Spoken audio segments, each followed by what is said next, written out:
We will hear argument this morning in Case 24-394, Oklahoma Statewide Charter School Board versus Drummond, and the consolidated case. Mr. Campbell. Thank you, Mr. Chief Justice, and may it please the Court. Oklahoma's charter school program relies on private organizations to create more educational options, and it empowers those groups to innovate by giving them broad autonomy over their mission, curriculum, and operations. Fueled by private ingenuity, those schools are thriving as they specialize in diverse subjects like Native American culture and environmental stewardship. But state law categorically bars religious groups and programs, deeming religion to be the wrong kind of diversity. That religious exclusion violates the Free Exercise Clause. This court has held 3 times in the last 8 years that when a state creates a public program and invites private actors, it can't exclude people or groups because they're religious. The Oklahoma Statewide Charter School Board is committed to this principle of religious neutrality.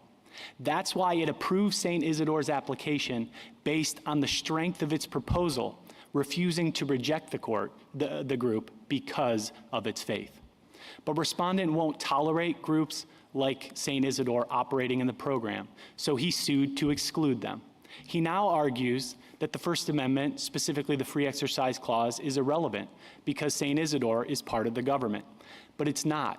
St. Isidore was privately created by 2 Catholic organizations, and it is controlled by a privately selected board of directors.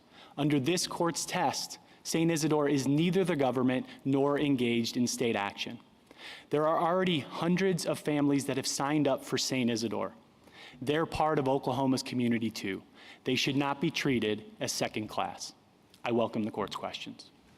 Well, the argument is that either you are engaging in some sort of state action, which is, I'd like you to at least discuss that because this isn't the normal context in which we see that, and that you are a state entity, you're a public school, public Catholic charter school. And I think you should address that because those seem to be at the crux of the differing opinions and the argument. Yes, Justice Thomas. So to start with governmental entity, there are 2 requirements that this court has established. The first is state creation and the second is state control. There's no state creation here because St. Isidore was established by 2 private Catholic organizations and they applied to participate in a program. They built their own charter school program, they came up with their own startup funding, and they asked to be a part. That looks nothing like what this court has found to be state creation in cases like LeBron, Biden, and Arkansas. In all of those cases, the entity was created by name through special legislation. Nor is there government control here because St. Isidore is operated by a privately selected board. Again, in all 3 of the cases that my friend on the other side cites, there was a state-selected or a government-selected board. And that's different from this case because, as he admits, we don't have that here. Now, why does that matter? It's critical because a state-selected board has government control within the organization. All we have here is government oversight outside of the organization. And this court has been clear in its state action cases that government regulation from the outside is not sufficient to constitute state control is not sufficient to constitute state action, let alone control for purposes of governmental entity analysis. Now, moving to the state action test, which my friend— Before you move, can I just ask you a question about that? Because I understood that charter schools actually had to be, their curriculum was reviewed by the board, and it has to be evaluated and accepted. Is that not so? So at the application stage, there's just a curriculum overview that's provided. The court can find it in the joint appendix on pages 19 through 20, and you can see it's very high level. But yes, the board reviews it as part of the application to ensure that this school is going to provide a quality education to the students. So how does the board do that if the curriculum includes religious components? I mean, what input or oversight or ability to actually review that does the board have? It's the same way that the board would provide review for a school that focuses on Native American culture. It's not going to dive into the details of the subject matter specific topic that the school wants to focus But on. it does have a duty to sort of assess whether or not that curriculum meets state standards. And when the curriculum is religious, I'm just wondering, don't we have the kinds of entanglement issues that the Establishment Clause worries about? Not at all, because the state board does not get into the details of the curriculum, particularly any kind of subject matter curriculum. What the state board is looking for is whether the state standards are satisfied. The state standards require things like math and reading and language arts. That's what the state board is concerned with. It doesn't second guess those specific subject matter details. How about if a religious school wanted to change its curriculum to teach only creatism and not evolution? You'd have to make a judgment, right, as to whether that was a quote-unquote quality education, because that's your legal charge, isn't it, to evaluate the curriculum? It is the legal charge to evaluate the curriculum. And they have to teach enough to pass the national state test. That's one of the requirements of a charter school.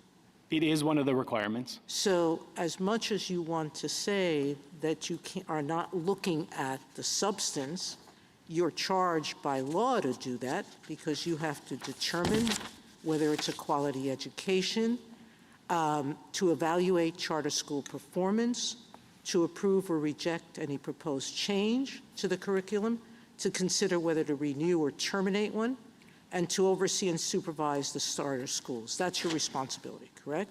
Those are a number of the So responsibilities. what would you do with a charter school that doesn't want to teach evolution, or doesn't want to teach history, including the history of slavery, or doesn't want to include having children of another faith in them, as this one does? This one does not say it won't exclude children of other faiths, but it said if you want to attend this school, you have to attend Mass, you have to accept the teachings of the church with respect to certain principles. So is that something you look at? No, it isn't, and I want to start at the back end of your question, which talks about St. Isidore. So St. Isidore allows exceptions for anyone that doesn't want to attend Mass. That's on page 27 of the student handbook. But in addition, it does not require students to affirm its religious beliefs. I would point the court specifically to Respondent's Appendix, page 322, where it says point blank that there is no requirement that a student affirm the beliefs of the school. What if it did, Mr. Campbell? If it required like a statement of faith in order for admission to the school? If it required a statement of faith, if it said, we only want to educate children of our own faith, would that be the same? You know, because I could make the same arguments that you just made. Oh, it was you know, created in some sense by private people, and you know, there's a private board, but this, let's just hypothesize that this school goes further and says we only want to educate children of our own faith. We do insist on a statement of faith. Would your argument have to apply to that too?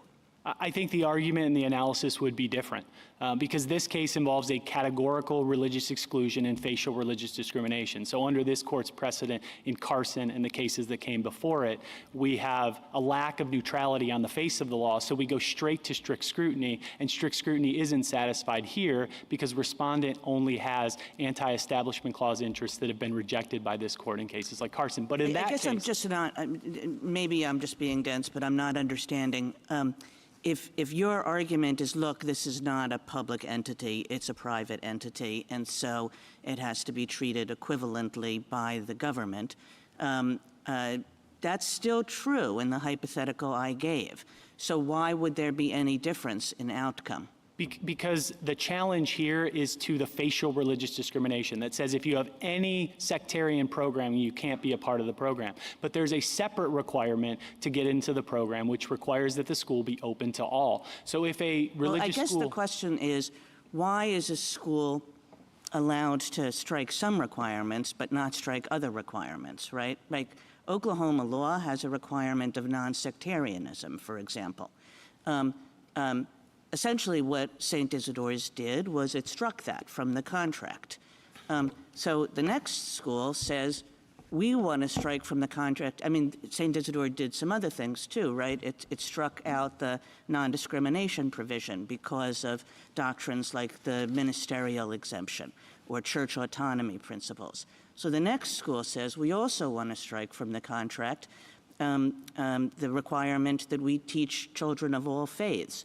I would think that your argument would have to apply the same way. It would be different analysis in those cases. And if we just take a step back and consider how free exercise clause jurisprudence works, whenever a litigant wants to challenge a specific requirement by the government, then it has to focus on that requirement and show that it's either not neutral or not generally applicable under this case law in Smith. So if someone wanted to challenge the requirement that the school be open to all, they would have to show that that requirement is not neutral or not generally applicable. And if they can show that, then they would proceed to strict scrutiny, and at that point the state would have a very different interest than it has here. The state's only interests here are already rejected anti-establishment interests. The state's interest in that case would be very different, the interest in ensuring that the school is open to all. Thank you, counsel. You rely heavily on in your brief on a number of cases, Trinity Lutheran, Espinoza, Carson. Those involved fairly discrete state involvement. In Trinity Lutheran, they're going to pave the or put wood chips on the playground. In Espinoza, it was a tuition credit. In Carson, again, tax credits. I mean, this does strike me as a much more comprehensive involvement, and I wonder what case do you think supports the position with respect to that level of involvement?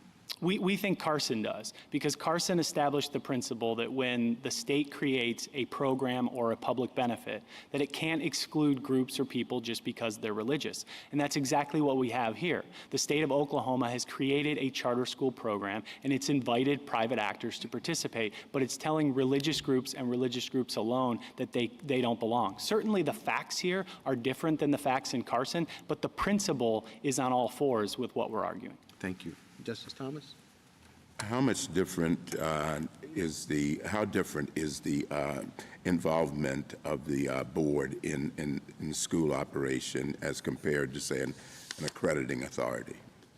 And by the board, do you mean the state board? Yes. Yeah, so the state board acts in many ways like an accrediting authority. And so one of the things that my friend on the other side talks about is that there are opportunities for private religious groups to get measures of public funding. But in order to access any of those programs, those private schools need to be accredited. And accrediting organizations, they look at a high level at the curriculum to ensure that things like state standards are satisfied. That's all that our board is doing. I think one example to illustrate the point is that if one of our charter schools came to us and said, we want to entirely change our mission. We want to go from being an organization focused on Native American culture, and now we want to be a STEM school. That would be the kind of change that the board might look at, but the board is not going to dig into the details of anyone's curriculum. That's not their charge.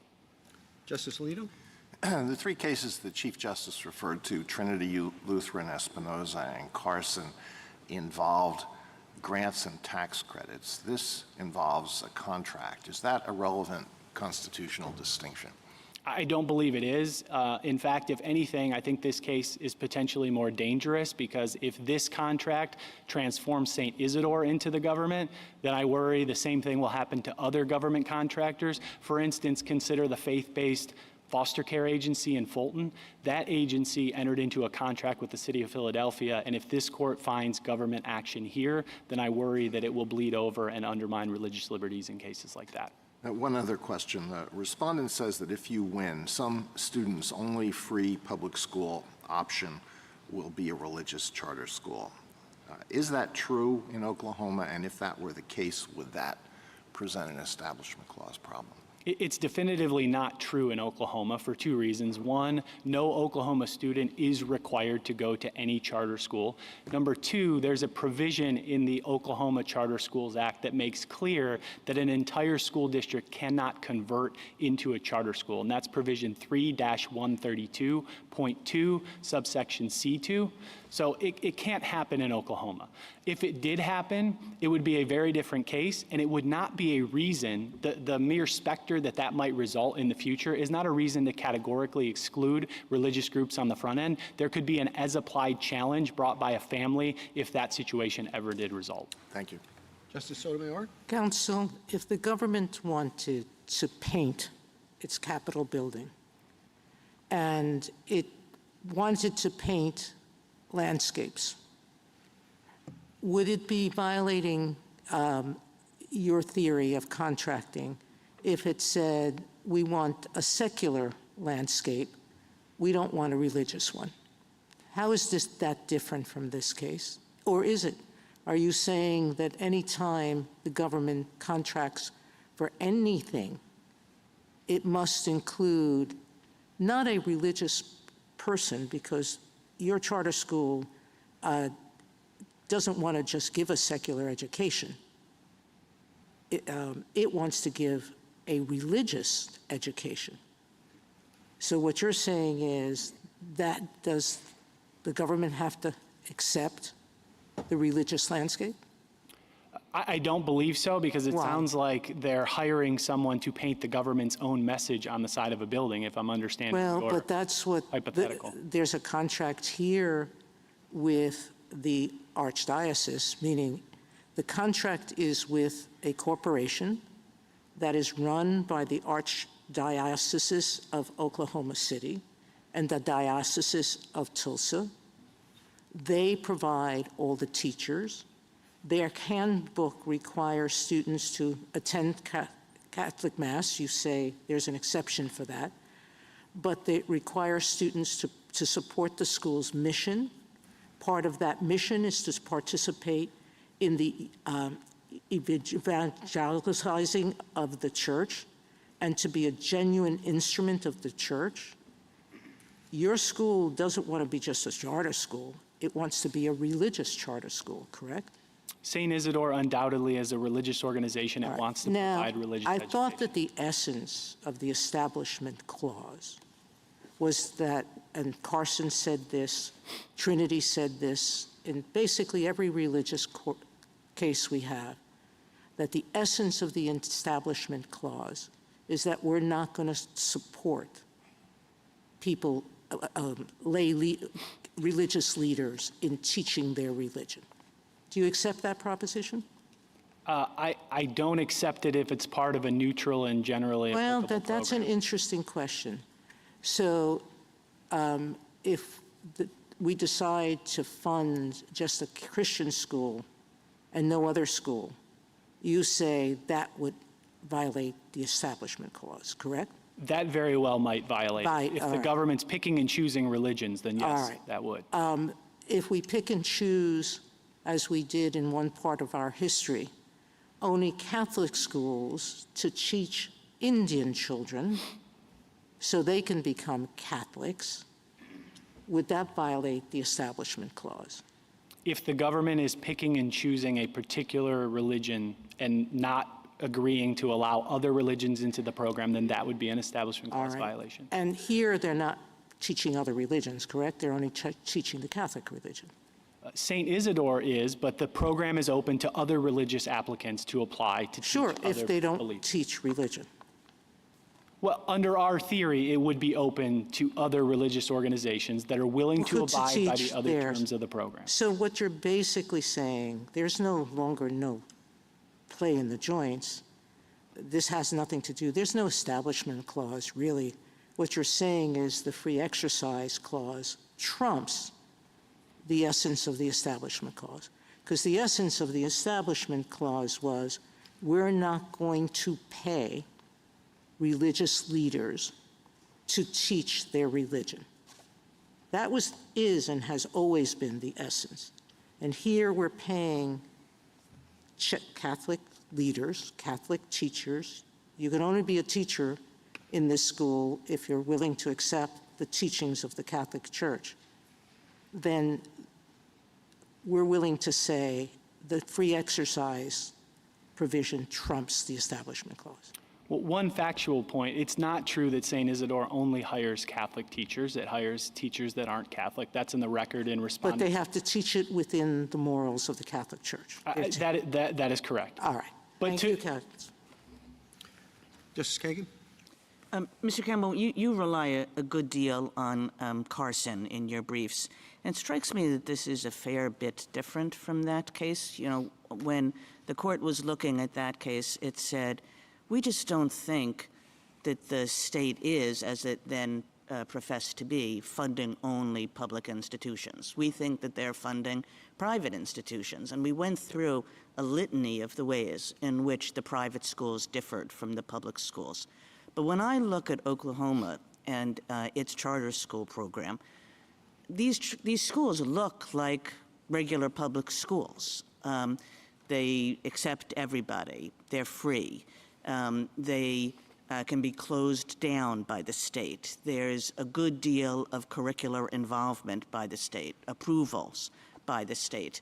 They have to comply with all the state standards. I mean, if you just go point by point through all the things that we talked about in Carson, here it comes out the opposite way, that these charter schools are in every respect equivalent to regular public schools.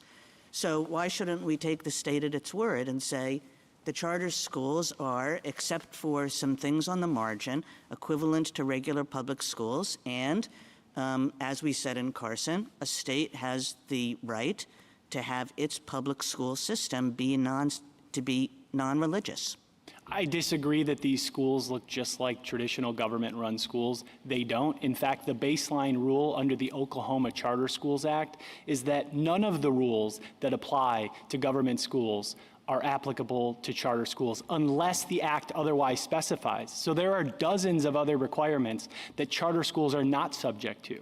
The baseline here is that charter schools have autonomy. They're subject to the same financial audit and reporting requirements. They're subject to the same state testing requirements. All curricular changes have to be approved. In the end, the curriculum can't go forward except for state approval. Proficiency standards are set by the state. Student suspension requirements are set by the state. I mean, these are state-run institutions. They give the charter schools a good deal of curricular flexibility because that's thought to be a good educational thing, is to have curricular options in the school system. But with respect to a whole variety of things, the state is running these schools and insisting upon certain requirements. The state is not running these schools. These schools are run by the privately selected board of directors of each of the schools. And if you look in particular at the Oklahoma statute, specifically section 3-136, subsection 7, it says that all authority is vested in those governing boards of the schools. All that the state is doing here is exercising contractual oversight. One of the assumptions of your question, as I'm understanding it, is that the word public equals government run, but it clearly doesn't. Not under this court's case law, where the court has recognized that things like public access channels, public utilities, public defenders, public accommodations, none of those involved government run entities. They all, at least in many instances, involve private actors. Thank you. Justice Gorsuch? You made the point that historically states sometimes funded religious schools. Some of the amici on the other side contend, however, that there are historic examples of funding being denied to religious schools and no free exercise claim followed. I wanted to get your thoughts or reactions to that. Yeah, one reaction is most of those examples that were provided in those amicus briefs came from the early 1800s, and no one understood the Establishment Clause to be incorporated against the states at that Or the point. free exercise clause. You're right. I take that point, but there were state equivalents to the free exercise clause under state constitution, and their point is even there are no challenges. And I would say that this case doesn't involve those state equivalents. It involves the free exercise clause of the First Amendment. Nevertheless, I do think the history that we cite is important for purposes of this case because it dispels any suggestion that there is an Establishment Clause violation. And in terms of the free exercise issue, I think that's that issue is foreclosed by Carson because this court established the principle in Carson that said you can't create a program, invite everyone, but exclude the religious. And then your friends on the other side and amicus there too pointed out that it's important under state law for state charter schools to be considered state entities for purposes of securing bonds, things like that. And I took your response to your reply brief to say they can continue to do so because what we're asking is whether it's a public entity for federal law purposes. I think that's a fair summary of what your response is. I think that's fair. And I'm curious, do you have other examples of entities that might be treated as private for federal law purposes but public for state law purposes? I have one example that involved Congress treating an entity as private and this court treating it as public. So it's not a state-federal divide, but it is a separation of powers divide, and that's in the LeBron case. Yeah. Congress declared Amtrak to be a private actor, but this court looked at it from a constitutional perspective and said that it constituted an arm of the government. Last question. You've emphasized the lack of creation and supervision on the board. I can imagine some states might respond to a decision in your favor by imposing more requirements on charter schools in some states to require public officials to be on their board and more involvement in the creation of these institutions. Have you thought about that boomerang effect for charter schools?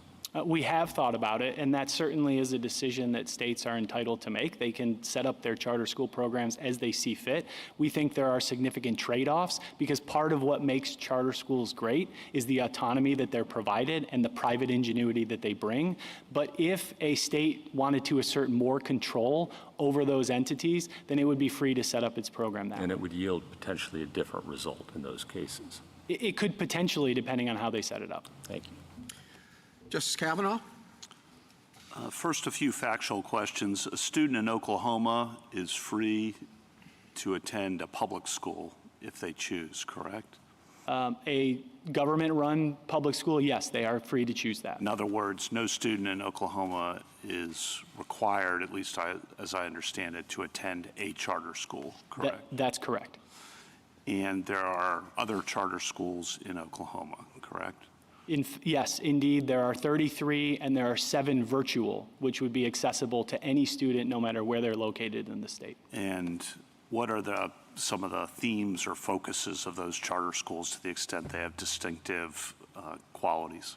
There's a vast array. There are some, as I mentioned in the introduction, that focus on Native American culture and environmental stewardship. There are others that focus on STEM curriculum, performing arts, foreign language immersion, et cetera, et cetera. There are many other examples. But again, the problem here is there's one type of education that's off limits, and that's religion. And that can't be consistent with this court's precedent. And if any other religious group wants to operate a charter school, they too can apply. You're not saying that it's only Catholic schools, correct? That's correct. We would treat any other religious applicant the same way the state board treated St. Isidore. So this is response to Justice Sotomayor, and I just want to make sure this is clear. You're not saying that the state can favor one religion over another? We are not saying that at all. And you're not saying, I think, but confirm that the state could say, we're going to have charter schools, but only religious charter schools. We are not saying that at all. Right. If you have charter schools, you can't favor religion. Your point is you also can't disfavor religion, correct? That's right. And then the case that I think the respondent relies on pretty heavily is West versus Atkins, the case about medical services in prison. Can you respond to that? Because I think that's one they put a good deal of emphasis on. Yeah, a couple of responses to that. The first point I would emphasize is I think that outsourcing theory that they're relying on is entirely foreclosed by this court's decision in Rendell-Baker. So in Rendell-Baker, the question presented built in that idea of outsourcing. It said that the school at issue there had a duty under state law to provide that education, and that's what transformed it into a state actor. And the dissent in that decision relied on that theory. But importantly, the majority looked at that same state law that put that duty on the state to provide that education, and it said that in no way amounted to state action. So I think that argument's foreclosed by Rendell-Baker. Second point I would make is that the state here hasn't outsourced its obligation at all. The state continues to provide free public education to all children in the state through its government-run schools. And the last point I would make is a factual distinction between West and our case. And that's because West involved a situation where the plaintiff had no option. The plaintiff only had one choice for the orthopedic services that he was seeking. In this case, no one is forced to go to St. Isidore or any other charter school in Oklahoma. And one last question, to the extent you know, what does the state oversight of private schools look like in Oklahoma to ensure that they meet certain standards? And this is following up on Justice Kagan's question, because that's another bucket of schools, and I assume the state does something with private schools, but what is that? The state does have some oversight, particularly when a private school wants to participate in one of the school funding or school choice programs. So Oklahoma has a tax credit program, but in order for a school to participate in that, they need to be accredited. And so that accreditation process does involve oversight, looking into the curriculum. There are other scholarships. What else does the accreditation process for private schools entail? If you could kind of spell that out. Yeah, I mean, it primarily looks at the curriculum to ensure that it's meeting minimum standards, to make sure that children are learning the basics of reading, writing, math, et cetera. There is not a lot of a focus on how the schools operate, and so it primarily focuses on those curriculum issues at a high level. Thank you. Justice Jackson? So as I understand it, your free exercise claim relies on the Trinity Lutheran Carson line of cases. And you've said several times here that the argument is that when a state creates a public benefit, it can't tell religious groups they can't participate. That's sort of basic law as we understand it today. I guess what I'm confused about is whether what you are asking for in this case really maps on to that line of analysis. And so let me explain to you what I'm concerned about, and then you can tell me why I'm wrong. So your argument is that St. Isidore's is seeking the same public benefit as everyone else, which is to start a charter school. But I think that actually might misunderstand the public benefit in this scenario, because Oklahoma has been clear that what it wants to do is use the charter system to set up a system of secular public schools. That's what the charter program does. The contract provides money and support for private entities, and so we can start where you start. We can assume this is a private entity. And Oklahoma says, fine, private entities come in and we provide money and support if you want to establish a secular charter school in order to advance our goal of having that sort of system. Importantly, I think we've said in Carson that they are allowed to do that. Carson says that a state can permissibly choose, quote, to provide a strictly secular education in its public schools. And so that appears to be what Oklahoma is trying to do. Now, in this case, St. Isidore doesn't want to establish a secular school, which is what the public benefit is. Instead, they want to establish a religious school. So as I see it, it's not being denied a benefit that everyone else gets. It's being denied a benefit that no one else gets, which is the ability to establish a religious public school. Can you explain to me why this is actually the same as Trinity Lutheran or Carson or whatnot? Well, I think building the secular requirement into the definition of the benefit creates the same error that this court corrected that the lower court committed in Carson. And what I mean by that is the court used the phrase, it was talked about semantic exercises. And so there, the state of Maine tried to build the concept of secular into its definition. It's not a semantic exercise, because I do think that you would have a Trinity Lutheran problem if St. Isidore's came in and said, we would like to establish a secular public school. We want our school to look exactly like all of the other charter schools that are out there. You're offering money to establish this kind of school, and here we are. And if the state said, oh, but, and as they did in these other Trinity Lutheran, et cetera, cases, oh, but you're religious, and we think that if we give you money, that'll be an establishment clause violation or whatnot, you would totally be on all fours with Trinity Lutheran. But here, I think what Justice Kagan said is St. Isidore's wants to come in and not just get the same contract that everybody else gets, because the contract has in it that you have to have a secular school. What they want to do is come in and get a contract that is tailored to their own terms, that includes religious education, and the state says that's not the benefit that we're offering here. So you're actually not in Trinity Lutheran world, I think. I disagree. I think it's, again, exactly what Maine tried to do in Carson. They tried to build in the notion that the benefit at issue there was, by definition, secular. That's exactly what the argument you just raised is trying to do. Well, let me ask you another question. This goes back to Justice Sotomayor's hypothetical. So suppose we had a state that wanted to have murals of landscapes on its public buildings around. And so it was offering money for painters to come in to do that. And it wanted no messaging, no nothing, just the mountains, landscapes. That was a term of the benefit of the money that they were providing. Would it be a free exercise violation if a particular painter came in and said, here's my proposed sketch, it has, religious symbols in it. That's important to me because I'm a, religious painter, and this is what I would like to do. And the state said, I'm sorry, we're not going to do that. Now, I mean, yes, they'd be rejecting him because the product that he was offering had religious symbols, but I doubt that that would be a free exercise violation for the reasons that I've articulated.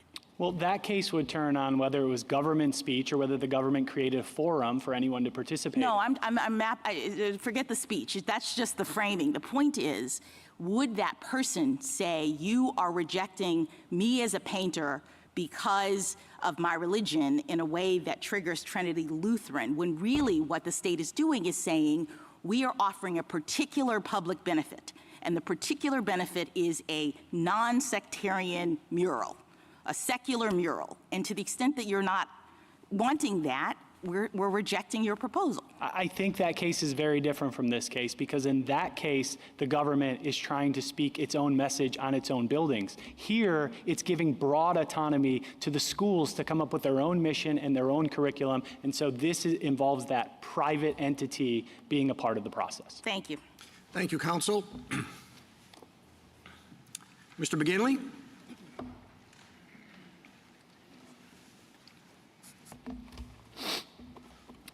Mr. Chief Justice, and may it please the court. The Free Exercise Clause bars a state from inviting private parties to participate in an educational funding program while excluding those who exercise their faith. But that is precisely what Oklahoma law does here. Respondent seeks to justify that religious discrimination by recasting St. Isidore as a government entity or state actor with no constitutional rights. That is incorrect. St. Isidore is a private religious nonprofit. It was created by private actors, and it is controlled by a private board that consists of entirely private actors. It thus lacks the essential elements of a government entity. Nor is St. Isidore exercising a traditional and exclusive government function. American history is replete with examples of private organizations offering free education to the nation's youth with support from the public fisc. All that leaves is the fact that Oklahoma law labels charter schools as public schools. But constitutional analysis turns on substance, not labels, and casting the cloak of state action too broadly risks intruding on individual liberty. The Establishment Clause does not restrain St. Isidore, and the Free Exercise Clause protects it. I welcome the court's questions. You say St. Isidore is not a state actor. What features would you add to convert St. Isidore into a state actor? So, Justice Thomas, what the court has said, particularly for government entity analysis, which is what I take my friend on the other side to really be focused on at this point, is that it requires government creation and control. And so I'd point you to this court's cases in LeBron, U.S. Olympic Committee, Nebraska, Arkansas, and what it says is that in all of those cases where the court found a government entity, there was creation, particularly by special legislation, where the government literally creates the body. But the court has also said that's not enough. That's what the U.S. Olympic Committee case says. It says just because the U.S. Olympic Committee was created by special legislation, a charter from Congress, it wasn't controlled by the government because its board was not controlled by the government. But in LeBron, and I would particularly point you, I think, to the analysis in LeBron where Justice Scalia does a really nice job of laying out all the different types of federal private corporations where the government or the Congress has said at times, we don't want this to be treated as the government, but this court has not always said that that's controlling for the constitutional reasons. In LeBron, it was a First Amendment claim. Then in the follow-on Amtrak case, you had a private non-delegation claim. And in both cases, the court said Amtrak was created by the government and it was controlled by the government. And it had distinguished other instances, including U.S. Olympic, but then also the regional rail cases, where you even had some control at some level by government-appointed board members, but the court said it wasn't complete control, and that wasn't enough. So those are the two defining features, Your Honor. Counsel, there's been private education, and you're right, there's been free private education to a variety of different groups, but none of them are government-supported. Meaning they weren't using government money to do this. They were using donations or whatever sources of income they could find. The hallmark of public education is that taxpayers are paying for it, not private donations. The government's doing this. And that has never been something that other people did for the government, meaning charter schools are a creation of contract, which is the point that Justice Alito made, which is charter schools are using only government funds. And so the question is not whether it's a government agency, but whether it's a state actor. Now, going to the West suggestion, your co-counsel or brother on the same side said that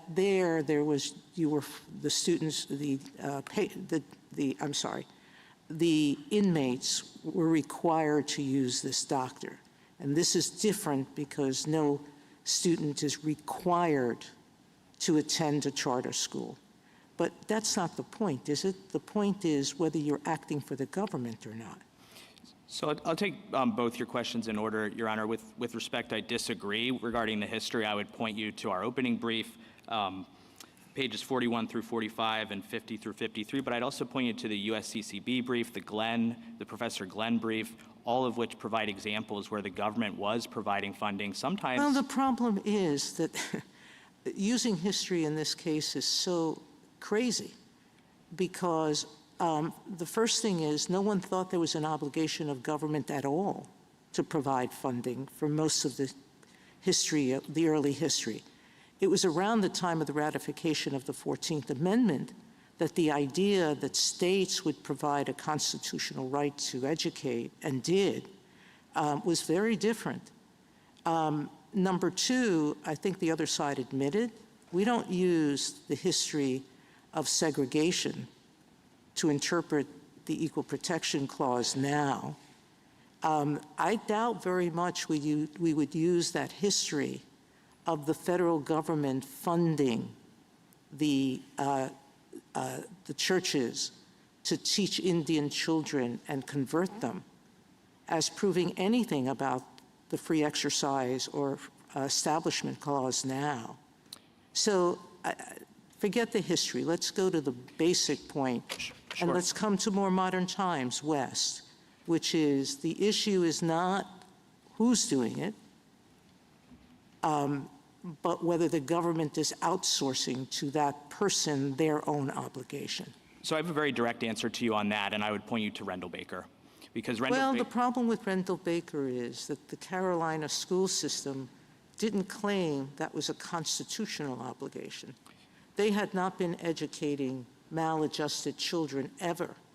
They had just decided that they would start doing that, but the court didn't view that as a constitutional obligation. It was a contract obligation, but not a constitutional obligation.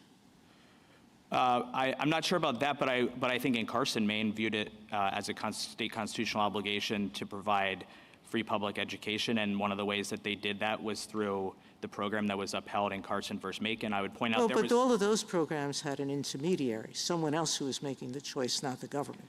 Here, the government is the actual creator of the charter school, because the charter school does not exist without government funding. So it is, if it's not a government actor, it is still creating a religious institution. So I disagree with that, Your Honor. I'd point you to page 157A of the petition appendix in our petition, which is a declaration from called the Lesnia Declaration that makes it very clear that the only way that funds will be provided to St. Isidore is if parents choose to do so. So that makes it no different than. And we go back to who defines it, the parents or the state, in being the one who says you can do what I would do. All right, thank you, counsel. Thank you. Thank you, Counsel. Justice Thomas? Justice Alito? Anything further? Justice Kagan?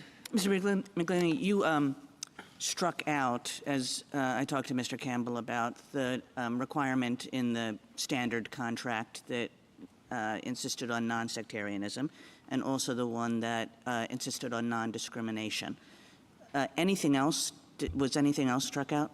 So I just want to clarify, we didn't strike out the non-discrimination clause. There still is the non-discrimination clause. We had agreed to abide by all applicable law. What we recognize and what the state recognized in contracting with us is that as a private You modified it to incorporate various church autonomy principles. Correct, but I would say, Your Honor, those are anti-discrimination principles. That's fine. Sure. It's not the point of the question. Sure. Anything else? Did you strike out anything else? In terms of striking out, I don't believe so. I think. What if you had wanted to strike out other provisions, for example, curricular provisions, because the kind of religious education that you thought it was your mission to provide were inconsistent with those curricular requirements?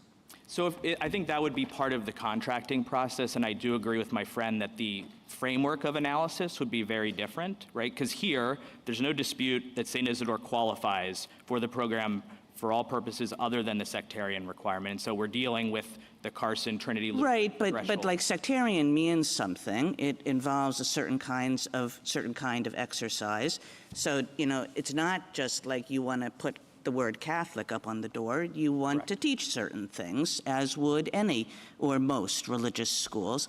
So suppose a religious school came in and said, in addition to the modifications that you made, we want to make some further modifications with respect to the curricular requirements. I'll give you a hypothetical just so we can focus the inquiry. Sure. Let's say we're not in Oklahoma. Let's say we're up in New York. And there's a Hasidic community that has a yeshiva. And it's a very serious yeshiva. And what that means is that almost all the instruction has to do with studying Talmud and other religious texts. Very little of it has to do with secular subjects. Almost none of the instruction is in English. Almost all of it is in Yiddish or in various like ancient Hebrew, Aramaic kind of languages. And that's the charter school that this Hasidic community wanted to qualify for. Does New York have to say yes, even though that curriculum is super different from the curriculum that we provide in our regular public schools? Yes, come join our completely taxpayer-funded charter school program. So the first thing I would say is that given the nature of charter school programs, it very well might be that the state wants that or is fine with that because it provides Let's a say the different... state is not fine with that. Let's say the state thinks it's great that you provide that education on your own, and it might be that if we have certain kinds of tuition assistance, you would be included in that. But the state has this same idea, honestly, that Oklahoma has, which is these schools are supposed to be public. And they're supposed to sort of look like public schools, and this one really doesn't. So the first thing I would say is just the label of public school clearly can't do the work.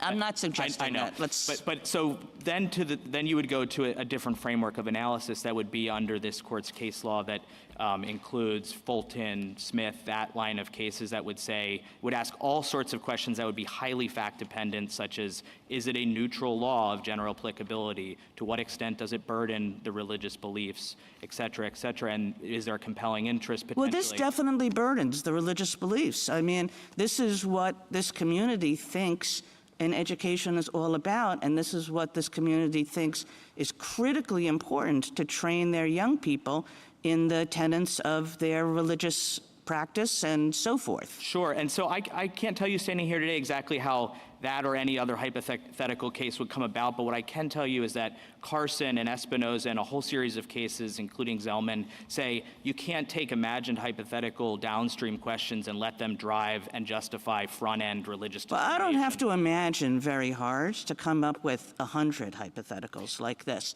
because religious communities are really different in this country and are often extremely different from secular communities in terms of the education that they think is important for their young people and is critically important to their faith. I mean, nobody would say that the kind of instruction that exists in the kind of school that I laid out, there are many of, is not critically important to the faith and to the training of young people in the faith according to that community. Sure, and that was true in Carson, and what this court said is that when you open a program to other private organizations, you can't exclude the religious. And so, that's how the court dealt with it in Carson. The other thing I would point out, and my friend Mr. Campbell pointed this out. So a state has what it considered a charter school system, which was, basically offering a kind of education that it was familiar with, that it applied curricular and testing and standards to. It wanted to increase curricular flexibility. It did not want to start funding every religious school in the country. And now you're saying to that state, yes, you have to go fund the yeshiva that I described. Yes, you have to go fund the madras. Yes, you have to go fund da-da-da-da-da-da-da-da-da, if you want to have this program at all. Well, I don't think I'm saying that, Your Honor. I'm saying there's a different, framework of analysis. That analysis would have to be applied. But the other thing I would say is that a state doesn't have to open up an educational program to private organizations. The court has said that consistently in this case law. And so no one is saying that a state is compelled to open up these programs and to invite in the religious. What they're saying is that what the Free Exercise Clause says is that if you do open it up, then you can't exclude the religious because they're religious, neither because of their status or because of their use. Thank you. Thank you. Justice Gorsuch? Just on some of those hypotheticals, Mr. McGinley, would it be a neutral and generally applicable rule and therefore compliant with Fulton and Smith to say, if you want to be a charter school, you have to teach math, reading, science, and specify testing at grade level of proficiency? So the way you've described it, I think so, and certainly my client has not objected to those things. The record indicates that that is certainly part of their curricular design. And even absent Smith, still have to ask whether, in strict scrutiny, whether the government has a compelling interest. Might it have one there? I think it might have one there, sure, especially in a contracting setting where the government is providing funds for the education of youth and they want to make sure that certain minimum standards are met. I do think that that would probably be a compelling government interest. Thank you. Thank you. Justice Kavanaugh? With Justice Kagan, I think you were talking about the non-discrimination provision, and you said you didn't strike it out, and you had more. I mean, I think there's more to that answer, so. Yeah, sure. You just tell us what happened? Yeah, so what happened was, we agreed to abide by all applicable laws, which means federal and state laws, including anti-discrimination laws. What was added to the contract is the essentially constitutional truism that as a private religious organization, we possess rights under the Free Exercise Clause, the Church Autonomy Doctrine, the ministerial exception, which this court has rooted in the Church Autonomy Doctrine. And so all that we were trying to make clear, and all the state was recognizing, is that we were not giving away those rights by virtue of agreeing to this contract. A number of other states, in fact, I think all of them, have the similar kind of program. What should we make of that? So what you should make of it is every single state has a choice as to whether or not they want to have the program, whether or not they want to invite private organizations in, and how they design the program, particularly the extent to which they exercise control, state control over any charter schools. And so if the state decides that it wants to have government entity charter schools, it can do so. And so I don't think that in any way, you're not deciding the Platonic form of charter schools. You're not deciding the Platonic form of public schools here. States have the ability to design their program. This court has repeatedly made clear that when they design it to invite private actors in, they can't exclude the religious. But it's also made clear— They've been around for a while without that. But I think that's, I mean, in part a result of this court's case law that suggested that it wouldn't be permissible. But, you know, after Trinity, Lutheran, and Espinoza, and then Carson, you know, I think there's a different outcome. And are there language-focused charter schools in Oklahoma that you're aware of? Or Yes, there are language immersion schools. I think one example is, I believe it's called the Lamond School. Thank you. Thank you. Justice Jackson? So I guess I'm still stuck on trying to understand what you mean by the state has the ability to organize or set up the program in the way that it wants the program. So apparently they can't decide the program to be funding schools that are non-sectarian. That's correct. That's the teaching of this court's case law. I don't see that that's the teaching of the case law. I see that whatever the program is, it has to be available to religious people. But what if the state says my program is, you know, murals that are not religious or schools that are not religious? That's the part that I'm really confused about, because your free exercise argument is based on this discrimination principle, which I totally get. But if you're striking out provisions of the contract, then it seems to me that you are not seeking the same public benefit that everyone else is getting. The state says, here's our program, and we're laying out all the provisions in a contract, and anyone who would like to have this contract, you're welcome. And we're not excluding religious people, we're not excluding any people, but here are the terms. And you say, but there's a term in here that says you have to be non-sectarian, and I do want to point out that that term is actually in the federal law, because the state of Oklahoma defines its charter school on the basis of what federal law has defined as a charter school. It's a public school created or adapted by a developer, private organization, and to qualify, the school must not charge tuition and must be non-sectarian in its programs, admissions, policies, employment practices, and all other operations. And so that's like what it is.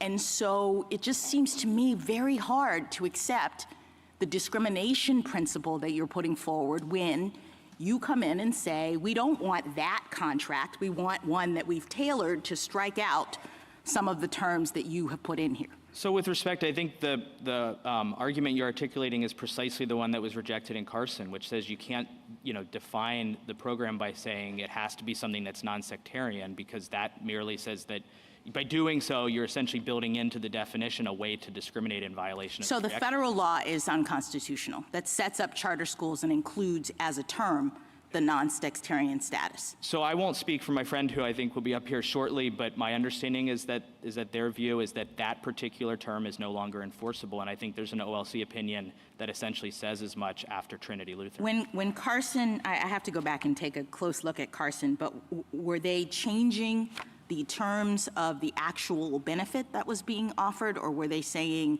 that religious people have to have access to that benefit as it exists. So my understanding of Maine's law in Carson is that, like Oklahoma's law, it had a provision that said that no sectarian institution could participate, and then Maine articulated No, that's the no sectarian institution can have this contract. Right, I agree with that. Right, but you may remember that one of the critical questions in Carson is whether there's a status use distinction, and this court very definitively said that there's not. And I think that goes directly to Your Honor's questions. Thank you. Thank you. Thank you, counsel.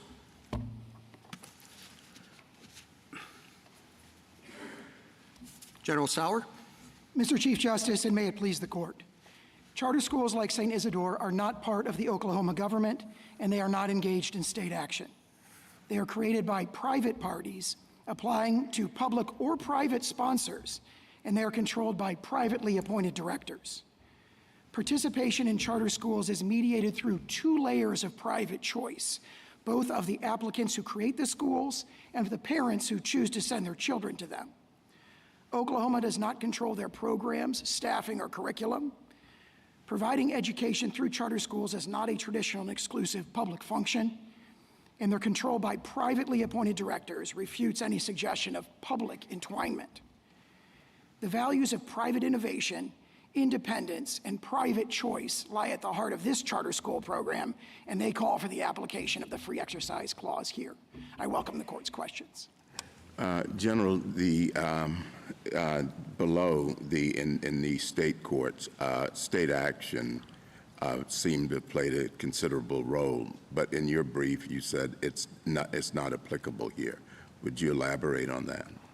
Absolutely, Justice Thomas. We've taken the position that viewing this through the lens of private actors engaged in state action is not the appropriate kind of framework to view it under. And actually, I think we have clear agreement from the respondent in page 18 of their brief, where they say that is not the correct framework. Obviously, the Oklahoma Supreme Court did rely on those cases, both as to entwinement and also as to traditional exclusive public function. But the point that we make is there is not a clear mapping onto the 2 concepts of do you have constitutional rights of your own, and are you engaged in state action with respect to the constitutional rights of others. So in Linkey, for example, recently, and in Garcetti, in that line of cases, there's a recognition that those are conceptually 2 distinct questions. And that's why we think that that's really not the proper framework. The court should, and the respondents do, kind of put all their chips on, so to speak, the question of, are these actual governmental actors? Are they governmental schools? Sorry, not actors. Are they, in fact, governmental schools? And there you're dealing with the creation, control, and dissolution factors, which all favor a finding that they are not governmental actors. General, what do we do that 2 years ago in Peltzer versus Charter School, the SG argued the opposite position you're taking today, that charter schools are public schools and state actors? I'd say 3 things in response to that. First of all, that case was not a religious free exercise case, so that does it matter? Why were they state actors there and not state actors here? And as to my second point, as I said to Justice Thomas, we don't think that that's really the correct framework to apply here. But if it does, what changed? we think that that's not convincing. What changed? Well, for example, what changes? There's a new administration. But tell me something. Given your new framing, I presume that you're conceding now publicly that the federal charter school program, as it's been run up until now, is unconstitutional? Not exactly. So there are 4, if I may describe that, there are kind of 4 buckets in that statute. There's programs and operations, which we think is this case, and there we are conceding that our argument here implies that there has to be a free exercise exception for those 2. Then there's a reference to employment policies, and we think that's already governed by the ministerial exception from Hosanna Tabor and Our Lady of Guadalupe. Then the federal statute says you have to be kind of open to all in your admissions policies, and we do not concede that there's a constitutional problem there. We contend that that is defensible. If, for example, if a religious school wanted to come in and say, you know, hey, our religion says we can only teach members of our own faith, we don't concede that that would be constitutionally mandated by Carson in those. And what's the difference? The difference, I would say there's 3 differences. One is, in that circumstance, you would have a Smith analysis that, as Mr. Campbell said, looks very different. Open to all comers is a neutral and generally applicable criterion. Contrast that to the criteria in this case, where the discriminatory characteristic, no religions need apply, is right there in the discrimination. So they haven't even made a Smith argument here. No, it's not no religious need apply. It's non-sectarian instruction. Non-sectarian to me means no religions, but in any event, our position. But the point is, to the extent it does mean that, it's because religious practice, religious exercise requires a certain, because religious belief implies a certain kind of religious conduct. And here, the same argument would be met. My religious belief requires a certain kind of religious conduct, which is that I only teach members of my own faith. Suffice to say that under the Smith analysis, at least those seem very, very different, and the government will argue that those are distinct cases. Secondly, even if the court is not inclined to apply Smith, the argument that there'd be a compelling state interest in that Oklahoma or the federal government could say this is open to every student, where the options are being offered to every student across the board without any discrimination, there would be a strong argument that that would be a compelling state interest, even if we weren't looking at the neutral and generally applicable framework. And thirdly, if you look at it through the lens of the funding cases like U.S. aid, the argument that what we're funding here is a program that's open to all is a much stronger argument than the argument that what we're funding here is a program where we don't let religious schools participate.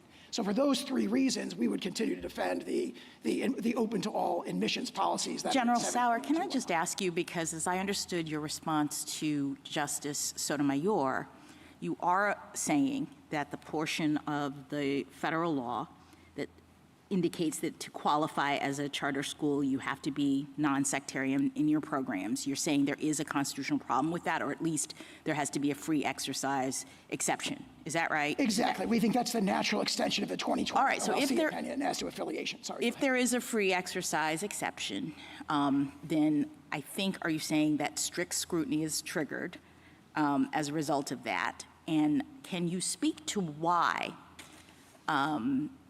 avoiding an establishment clause problem would not be a compelling interest of the state in including this kind of clause in their charter school program? As Mr. Campbell argued, we think that's squarely foreclosed by Carson, actually by Trinity Lutheran and Espinoza and Carson, all of which say, protecting... Say it's not a compelling state interest, or... To protect establishment interests more fiercely than the federal establishment clause actually protects them is not a compelling state interest that can take away from I feel like that's rights. completely circular, and maybe I'm wrong about it, but I'm just trying to understand it.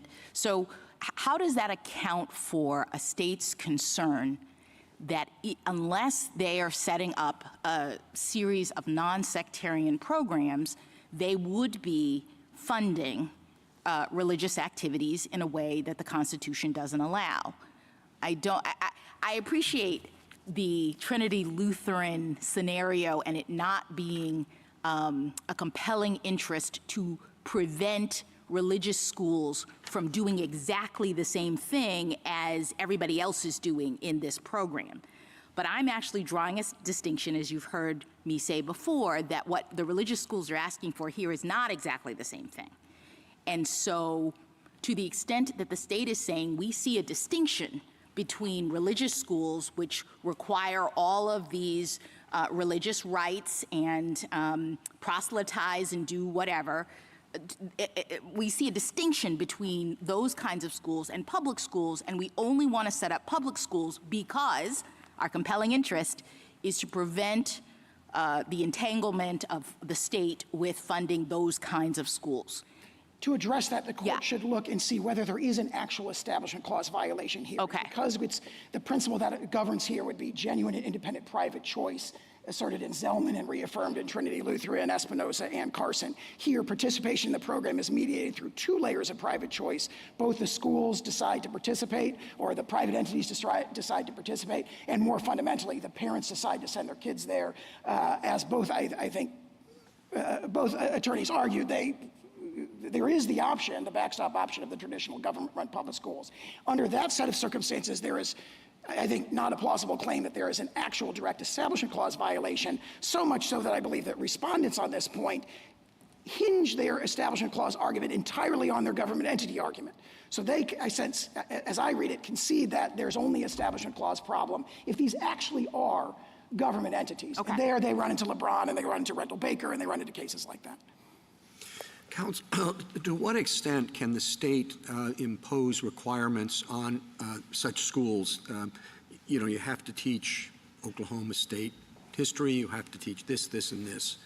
Those all appear to be, obviously there could be, unique facts, but those in general would appear to be neutral, generally applicable criteria that they could impose. And if there was a free exercise claim in response to that, oh, our religion doesn't allow us to teach evolution, if that's neutral and generally applicable, there'd be a strong argument that there's no free exercise opt-out there. In addition to that, if you're not applying the Smith framework, the state would have to argue, we have a compelling state interest in making sure people understand the theory of evolution so they could pass the standardized tests and so forth, and the court would have to assess it through that lens. Does the extent of that involvement affect the analysis in terms of whether there's too much state involvement to view it as a truly private charter school or a truly religious charter school? I don't think so, if I understand the question. The way that I would frame it is, under Trinity Lutheran and Carson and Espinoza, you have a neutral and generally applicable program. And what you're letting into that program is something that's very like the school in Rendell Baker, where there is detailed and extensive regulation of that school, but nevertheless, it is not a private actor. Thank you. Or sorry, it is not a state actor. It is a private actor. Justice Thomas? Justice Alito? Well, on the issue of intensive state supervision, would you address the entwinement argument that the Oklahoma Supreme Court thought was persuasive? We think that argument's quite unpersuasive, and here's why. The entwinement argument, for example, they rely solely on Brentwood Academy.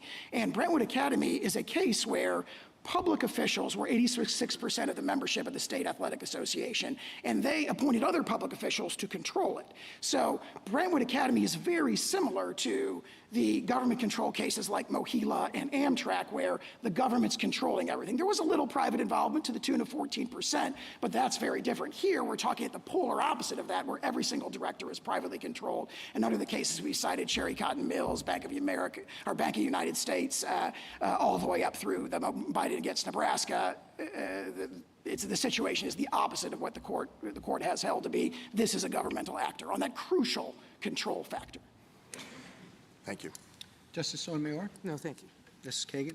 General, do you agree that if, thinking about the Chief Justice's question, that if the state can apply these various sort of curricular requirements and say, yes, we're just going to insist that you do this, notwithstanding that it's against your religious belief, against your religious practice, what you're going to get, at least in result, is real distinctions between the religions that can and cannot benefit from what you're arguing. Wouldn't you agree with that? I don't know enough about the possible religious applicants to directly address that. I've just got to think that there are religions that are going to have no problems dealing with all the various curricular requirements, and religions that are going to have very severe problems dealing with all the curricular requirements. And we're going to end up in a state of the world which has kind of, accepted establishment religions and more different, more fundamentalist, more, use the adjective you want, religions that seem peculiar to many eyes but are deeply felt. I'd be very surprised if that were the practical outcome, because I'd be surprised if there are religions who want to operate essentially charter schools who are unwilling to There's a big incentive to operating charter schools. It's everything is funded for you. So I think that there's a line out the door if you can do this consistent with your religious belief. All I'm suggesting to you is this notion that the state can do this while still maintaining all its various curricular requirements. Either that's sort of fantasy land, given the state of religious belief and religious practice in this world, or if it's not, it's only because what's going to result is treating, shall we call them, majoritarian religions very differently from minority religions. First, I'd say that if there is, in fact, a line out the door, so to speak, that line out the door will increase the diversity of options for parents and students in states that have programs that are similar to Oklahoma. Whether or not it will result in some kind of disfavorment for whatever the opposite of majoritarian is, non-majoritarian religions, I can't speak to that. Let me just ask you one quick last question and make sure that I understand what part of the federal statute you're giving up today. As I understand it, the federal law conditions money on recipients being public schools that are non-sectarian in their programs, admissions, policies, employment practices, and all other operations. So that's the part of the federal statute that I focused on. And you're saying today that that is so patently unconstitutional that you will not defend that statute. I would give the same qualifications I gave earlier. Our position today would be that programs and operations under the logic of Carson and Trinity Lutheran and Espinoza, programs and operations would need a free exercise exception. The government's already determined in 2020 after Trinity Lutheran that affiliation that is referred to in that statute also can't survive after Trinity Lutheran. When it comes to admissions policies, which is also referred to in the statute, we defend that. Got it. Thank you. Justice Gorsuch? If a state wanted to avoid the choice issue here by making charter schools government entities, what would it have to do? Certainly one way it could do it is create them directly by statute and have them controlled by directors who are themselves public officials. My understanding is that California's system is somewhat like that. There may well be other states where they really are government entities. They're part of the government. Here, where they're privately controlled directors, where they are created by a process that is initiated by a private applicant, and sometimes the application doesn't even go to a public actor. We are, as such, the polar opposite of cases like Mohila and Biden against Nebraska. So a holding here may apply in some states and may not apply in others. Exactly right. And states would have the option to restructure their programs if they wanted to, have these be government-run entities. Justice Kavanaugh? Let's make sure I understand the limits of the federal government's position. The state can't favor one religion over another in approving or allowing charter schools, correct? Absolutely correct. And also the state can't favor religion generally over secular counterparts in allowing or approving charter schools as well. In other words, if it has charter schools, it must allow secular and religious, correct? Correct. That's it. Thank you. Justice Jackson? So I'm just trying to understand your Establishment Clause, nothing to see here, position. St. Isidore's is pretty clear about its mission. Its members, as you've said, are private individuals, an archbishop and a bishop. It would require the students to, quote, spend time in religious instruction and activities and permit state spending in direct support of religious curriculum and activities. So are you saying that the religious charter schools' use of public funds to support proselytization, which the school says it intends to do, is not an Establishment Clause problem? Like, we wouldn't have to look at like where the funding is going. Even if the school says, yes, we're getting money from the state and we are turning around and buying Bibles and instructing the students and make, no Establishment Clause problem. The principle of genuine and independent private choice that goes from Zellman to Carson would address that directly. Here, the parents are choosing with open eyes to take their kid to the religious charter school. They're understanding we may be subject to proselytization or whatever it would be. So you're saying the Establishment Clause only does work in a situation in which a person is being forced to engage in religious activities, if there's a choice somehow? No, I'm saying where state funding is going through to religious schools on an even footing through where public and private schools can apply for the funding, as you see here. And in addition to that, the decision whether or not to go to the religious school or the non-religious school lies in the hands of the parents. That is genuine and independent private choice, which I don't think is disputed in this case, and therefore that would not violate the Establishment Clause. Okay. Once that's the position, then... Yeah. And one final question. So Justice Kavanaugh explored with you about favoring one religion over another. I'm wondering whether, as a practical matter, that can happen in a situation like this one where the board can only sponsor 5 charter schools in a year, for example.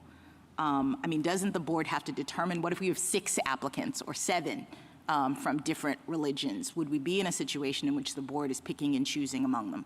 The board would have to use religiously neutral criteria, and my understanding is the board says it does that. So but wouldn't it? I understand their criteria for picking, but at the end of the day, to the extent that we only have established charter schools for certain religions, wouldn't the effect of that be to establish a certain religion. Do you see what I'm saying? The effect would not be constitutionally problematic if the board uses, as it says it does, religiously neutral criteria in selecting who are the best applicants. Thank you. Thank you, counsel.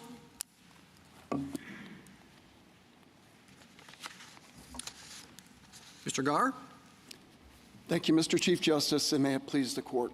3 considerations distinguish this case from the Trinity Lutheran trilogy and require affirmance. First, charter schools are public schools. They bear all the hallmarks of the criteria this court recognized in Carson, are established, just like the court said in Carson, states could, to expand educational opportunities within the public school system, and have been recognized as, and indeed are required to be, public schools by the Congress of the United States and the legislatures of 47 states. Second, teaching religion as truth in public schools is not allowed. St. Isidore has made clear that that's exactly what it wants to do in infusing its school day with the teachings of Jesus Christ. Oklahoma respects and promotes through vouchers and other means the abilities of families to secure such an education in a private school. But this court has held in a series of landmark precedents, not challenged by anyone here, that the Establishment Clause bars such devotional teaching in public schools. And third, petitioners are not seeking access to Oklahoma's program on equals terms. They seek a special status, the right to establish a religious charter school, plus an exemption from the non-discrimination requirements that apply to every other charter school and that distinguish public schools from private schools. The charter school movement is one of the modern-day success stories of public education. Presidents, governors, and legislators from across the country have recognized that charter schools have improved educational opportunities and outcomes for millions of Americans, especially those from disadvantaged backgrounds, within the public school system. A ruling for petitioners would not only lead to the creation of the nation's first religious public school, it would render unconstitutional, as my friend from the Solicitor General acknowledged, the federal charter school program and immediately the laws of 47 states across this country. And it would result in the astounding rule that states not only may, but must fund and create public religious schools, an astounding reversal from this court's time-honored precedents. I welcome the court's questions. Mr. Garr, would you elaborate on your statement that public charter schools must by force be public? Please, of course, Your Honor. They bear all the hallmarks this court has recognized. They're free, open to all, funded by taxpayers, controlled by the state with respect to their curriculum, and I hope we can talk about that during this argument. They're required to meet non-discrimination laws, and they're non-sectarian. All the features that this court recognized in Carson had little difficulty applying. So in your and the way you look at this case, there is no way that St. Isidore can participate in the charter program and remain private. That's right. That's not me saying it, it's the state saying it. I mean, and the Oklahoma Supreme Court made this clear. I mean, we've had a lot of statements that St. Isidore is a private institution and not a public school. I mean, what the Oklahoma Supreme Court said was St. Isidore, I'm quoting here, came into existence through the charter with the state and will function as a component of the state's public school system. That's at page 30A of the appendix. The state court also said that this is a legislature-created entity. It's a surrogate of the state. It's a public school. This court has a lot of authority, but I don't think it has the authority to second guess. I think the argument that St. Isidore and the board are making is that it's a private entity that is participating in a state program. It was not created by the state program. Right, and state law, as interpreted by the Oklahoma Supreme Court, refutes that. And with respect, I don't think this court can second guess that. And let me talk about the state law. I mean, to put aside what the Oklahoma Supreme Court said, state law in 3.132.2 says that charter schools are established as an entity. The Oklahoma Administrative Code 210.40.87.5b says, quote, establishment of a new charter school. A new charter school is established when a charter school application is approved. And there were a question about how St. Isidore has changed the application here. I mean, it did so with respect to the non-discrimination requirements. And let me quote in a couple of ways. On pages 295 to 96 of the respondent appendix, in a statement of assurance, it said it would apply with federal and state law, quote, with priority given to the Catholic Church's understanding of itself and its rights and its obligations pursuant to the Code of Canon Law and the Catechism of the Catholic Church. That's one. And then on page 332A of the respondent's appendix, this, quote, the school complies with all applicable state and federal laws and statutes to the extent the teachings of the Catholic Church allow. And then with respect, another important change is they completely changed the definition of public schools. If you look at page 521A of Respondent's Appendix, that's the charter school template that the state provides, and it defines a public school as a school, quote, established by the legislature that's free and supported by the state. And what they described it as at page 4A in their application of the Respondent's Appendix is the charter schools are privately operated not-for-profit entities. So that's what they're making up. Under state law, just not only Oklahoma, North Dakota just became the 40th state in the union to recognize charter schools as public schools, as the Congress of the United States has recognized. What do you do with Fulton? You have a state agency that refused to deal with the religious adoption services, and we held they couldn't engage in that discrimination. Sure. How is that different from what we have here? You have an education program, and you want to not allow them to participate with a religious entity. So I think it's fundamentally different. I mean, and our position doesn't threaten faith-based contractors at all. The adoption agency in Fulton wasn't established by the state through legislative action. It wasn't fully funded by the state. It wasn't controlled by the state. I mean, the charter schools here are controlled in fundamental ways that my friends have glossed over this morning. I mean, with respect to curriculum, there's front-end and back-end requirements. They have to show as part of their application that they will meet the state's academic standards, which are, highly reticulated down to the point that they have to teach Reagan's tear down the wall speech in U.S. history or dangling modifiers in ninth grade English. They can't teach what other public schools can't teach, which is critical race or gender theories. I don't think you're a little far afield, I think, from the Chief's question, at least as I understand it, because I think a concern here is that religiously operated senior homes, there's many of which get substantial funding from the government, would potentially, under your theory, this is the concern, become state actors and thus not be able to exercise their religion. So can you explain why the principle that you're articulating would not have that result? So in none of those cases do you have contractees that actually become a part of the state as charter schools. When you say established, sorry. I just want you to come back. When you say a part of the state, I want to drill down on that. Well, that they're established by the state, the legislature, that they become a components of the state system, which is what the Oklahoma Supreme Court I want to drill held down on here. that a little further, too, if it's all right. So in Fulton, you had Catholic charities, which had to be incorporated. It was incorporated, separately incorporated under state law, and could only provide adoption services with incredible oversight from the city. I mean, they can't take foster children in. They can't place them without comprehensive governmental involvement.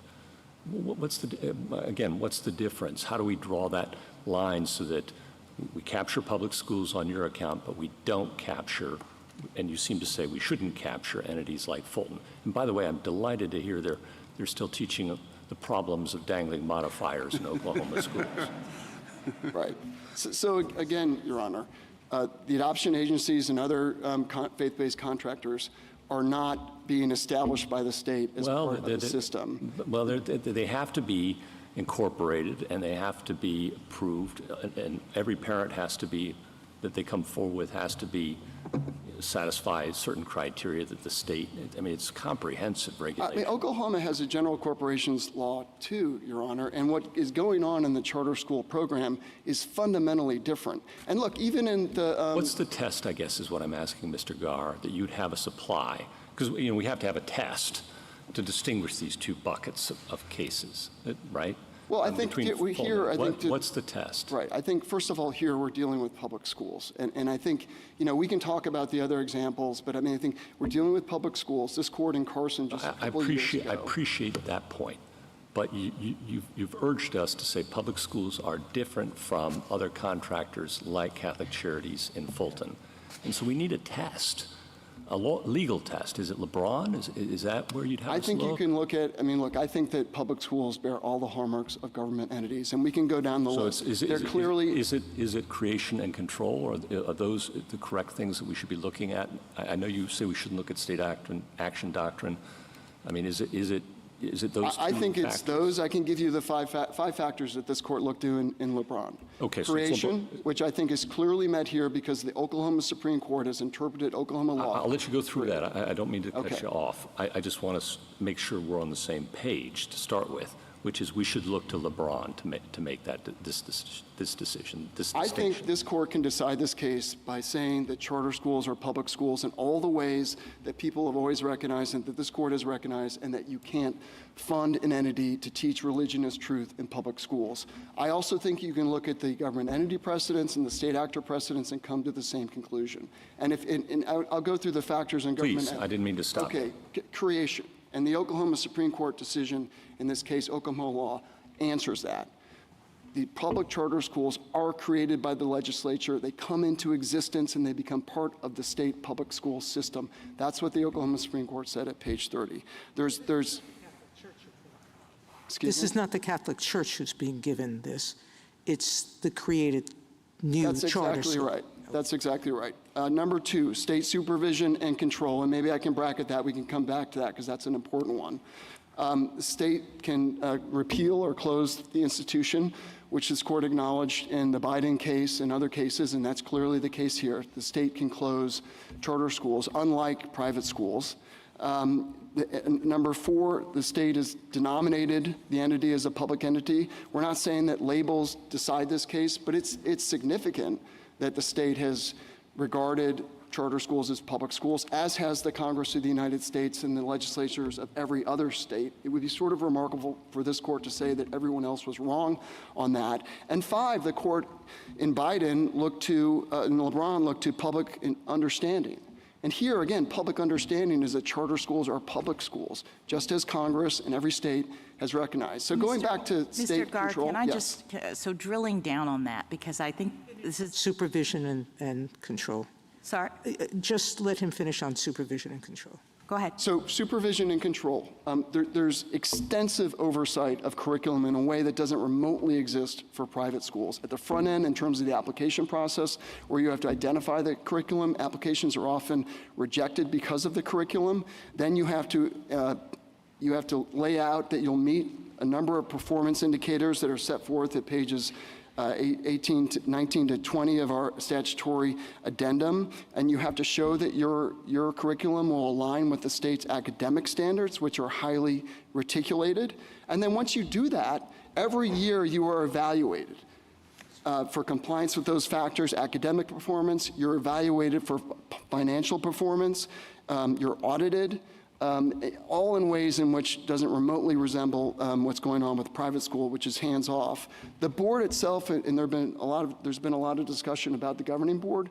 That governing board is reviewed at the outset in the application, what it's going to be like, who's going to be on it, and then it's evaluated every year as to board compliance. Boards that are deficient or malfeasant can and have been removed. They're also subject to the general assessment tests that apply to public schools, which doesn't apply to private schools.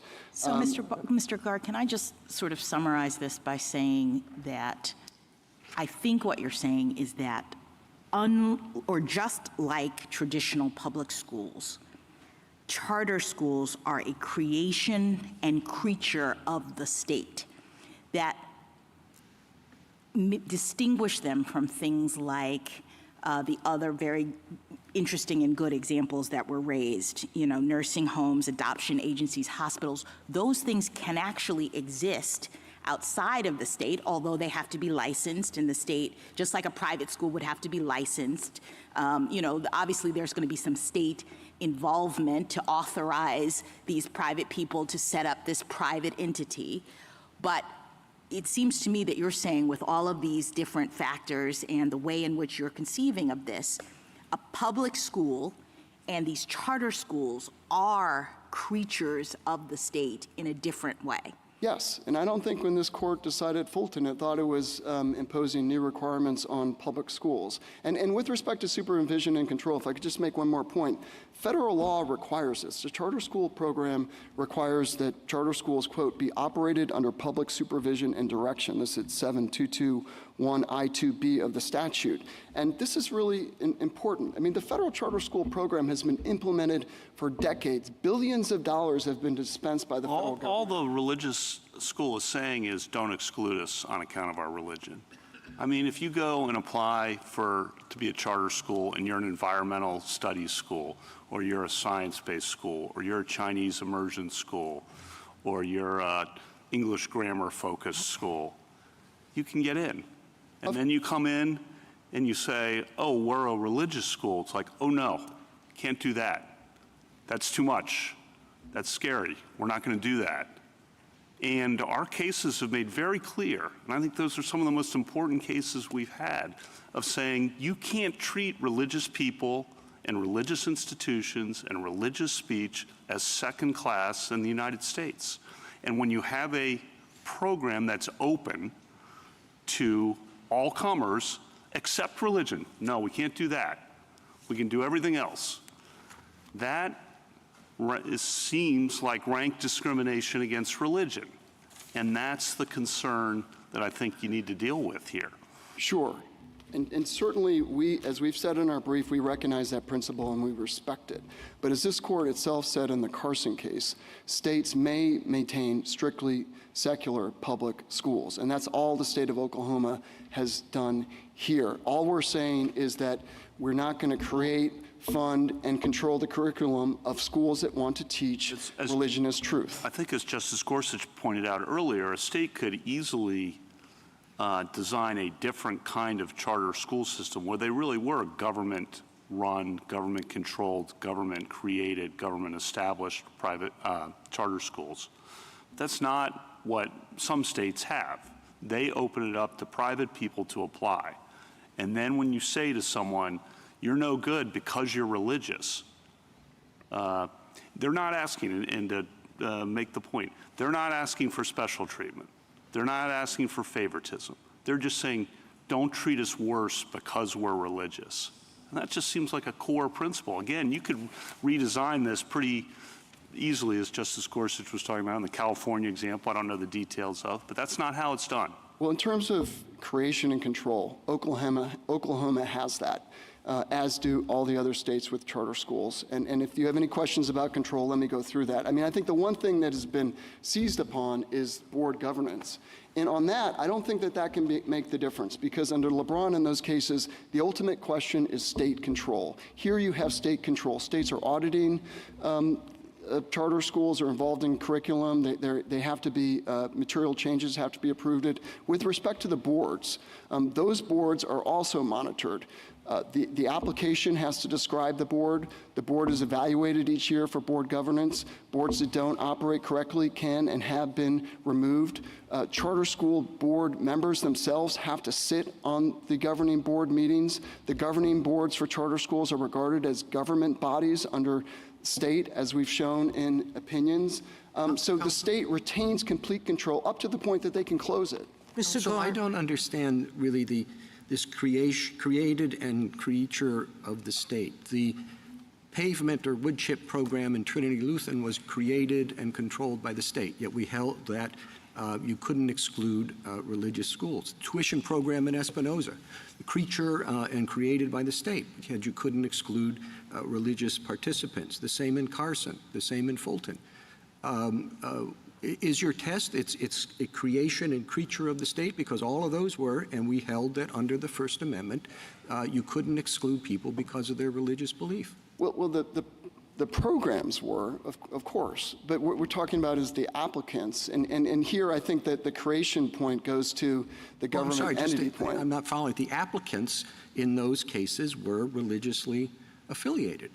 Well, their parents, for example, in Carson or Espinoza. In Trinity Lutheran, it was the church itself. But I mean, as to creation, this goes to whether or not this is a government entity. And under state law, charter schools come into existence when they are approved and become part of the state, and they're established by the legislature. I mean, that's what Oklahoma Supreme Court interpreted Oklahoma law to mean, and that's the way that virtually every state in the country and the Congress have understood charter schools to be. Mr. And that Garr, yes. I'm sorry, finish your I'm sentence. sorry, Justice Alito. No, this is really a point of information to start out at least.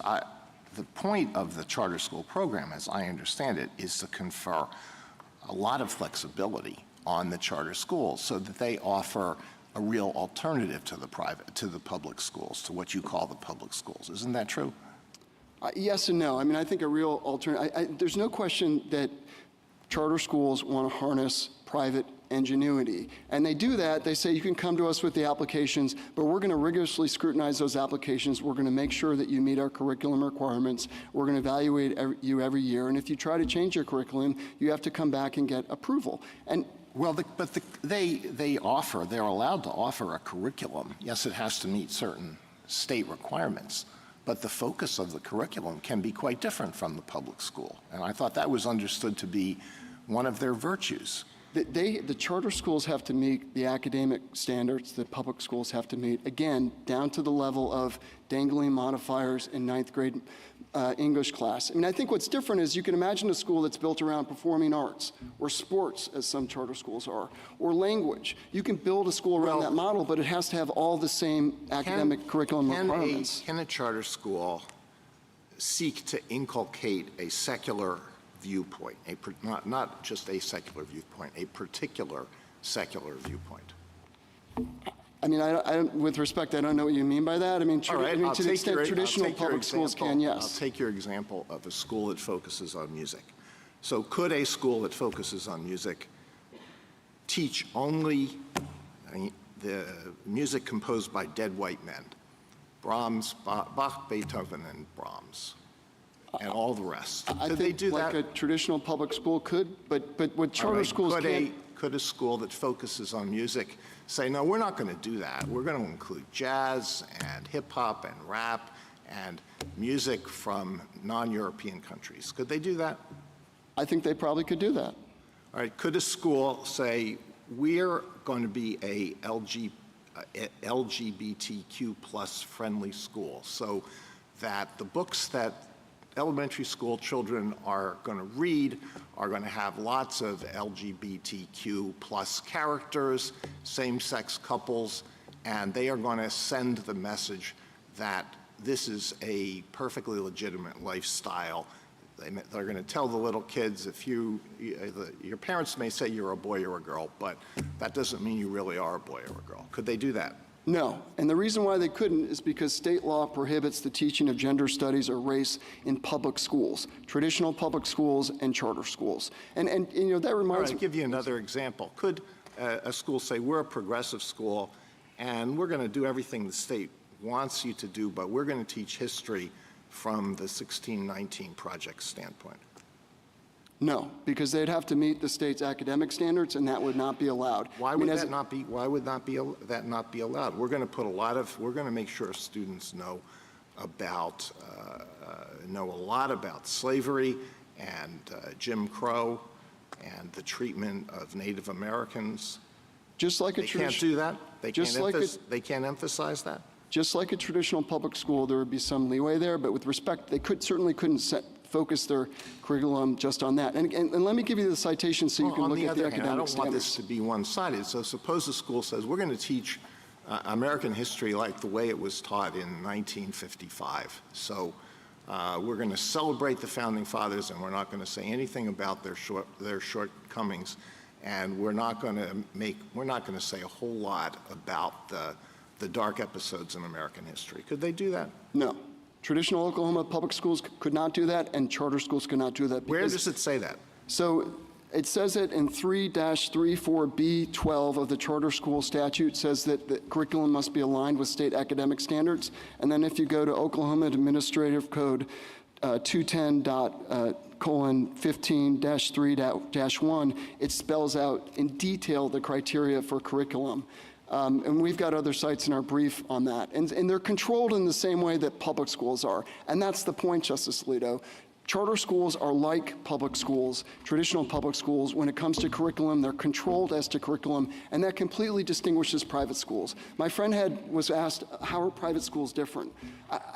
I think his answer left a lot to be desired here on that, and let me just walk through how they're different, Justice Kavanaugh. Number one, private schools can open without any state approval. They don't even have to be accredited.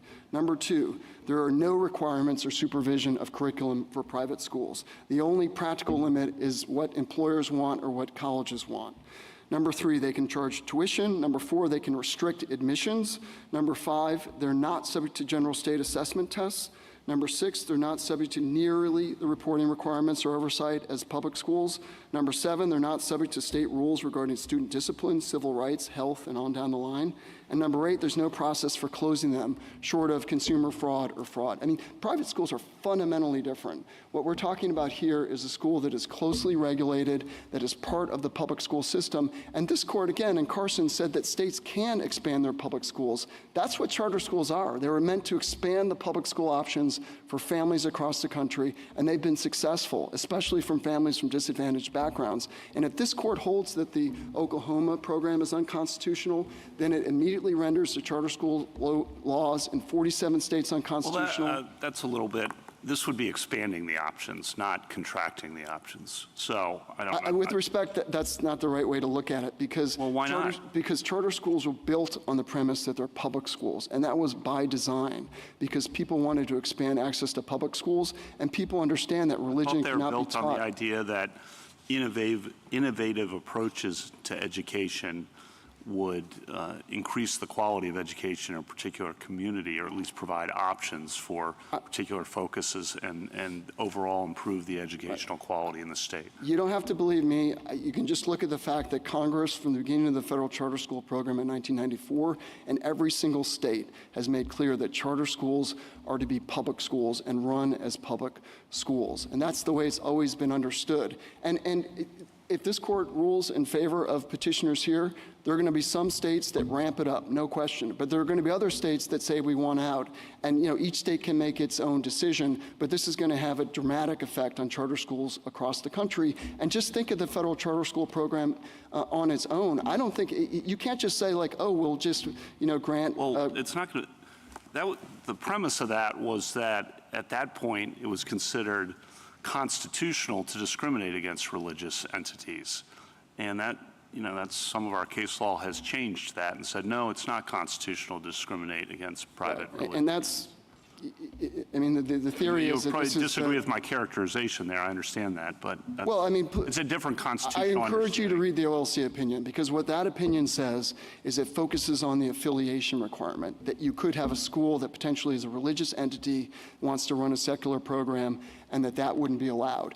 The OLC opinion itself goes out of its way to make clear that it wasn't saying that you could have charter schools running religious programs, and I think it's obvious that the result would be different there because of the establishment clause problems. This court rejected the use status distinction in Carson with respect to the free exercise clause, but the use distinction, of course, makes a difference with respect to the establishment clause. In terms of the principles, how is it different from a choice program in the sense that no student is compelled to go to a religious charter school? And I would, of course, agree with you if that were the case, that would be a huge problem. No one's compelled to go. You have a choice to go to the traditional public school, or you can go to a charter school of your choice that you can obtain admittance to, or you can go to a private school.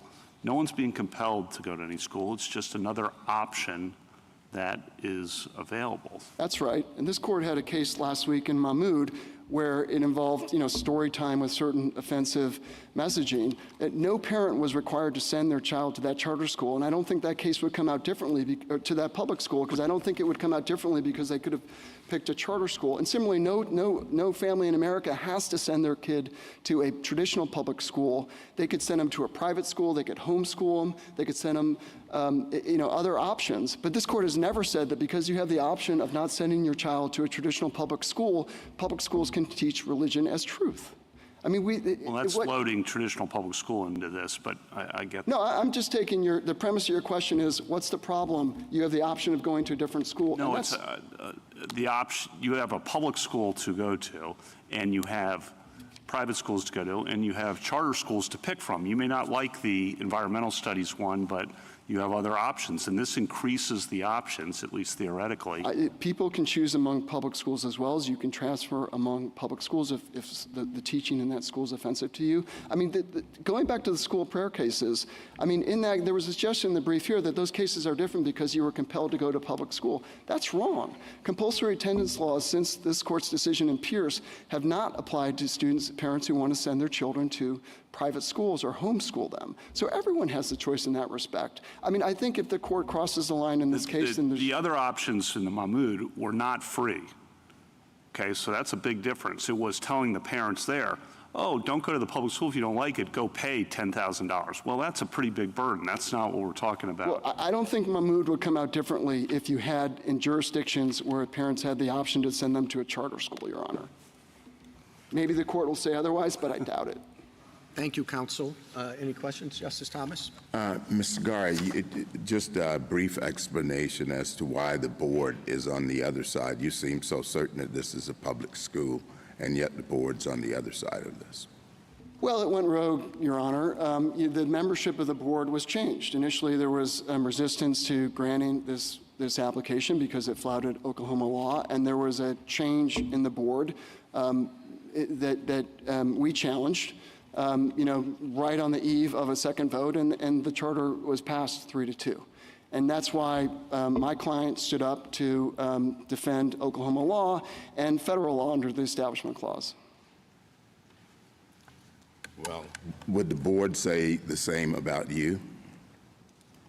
Well, our composition hasn't changed on the eve of the vote, and I mean, of course, they disagree with our characterization. That's of what I mean. The law, but I mean, on Oklahoma law, I mean, you have what the Oklahoma Supreme Court said, which I think is binding even in this court as to what the state law means. We obviously disagree on the Establishment Clause, but that disagreement is really premised on the notion that this is a private entity, and they've rewritten state law to make that position. Well, it just seems as though the board can also read the Supreme Court opinion and yet give it a different meaning or weight than you do.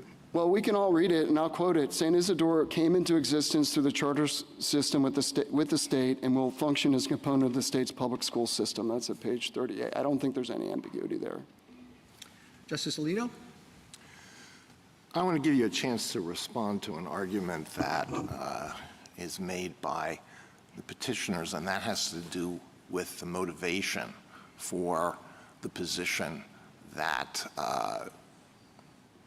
provided the prompting for the decision that you're defending here today. This is what the Attorney General of the state said in an opinion, an official opinion of the Attorney General when he changed the position that his office was going to take. So these are not extemporaneous comments. While many Oklahomans undoubtedly support charter schools sponsored by various Christian faiths, the precedent created by approval of the application will compel approval of similar applications by all faiths. I doubt most Oklahomans would want their tax dollars to fund a religious school whose tenets are diametrically opposed to their own.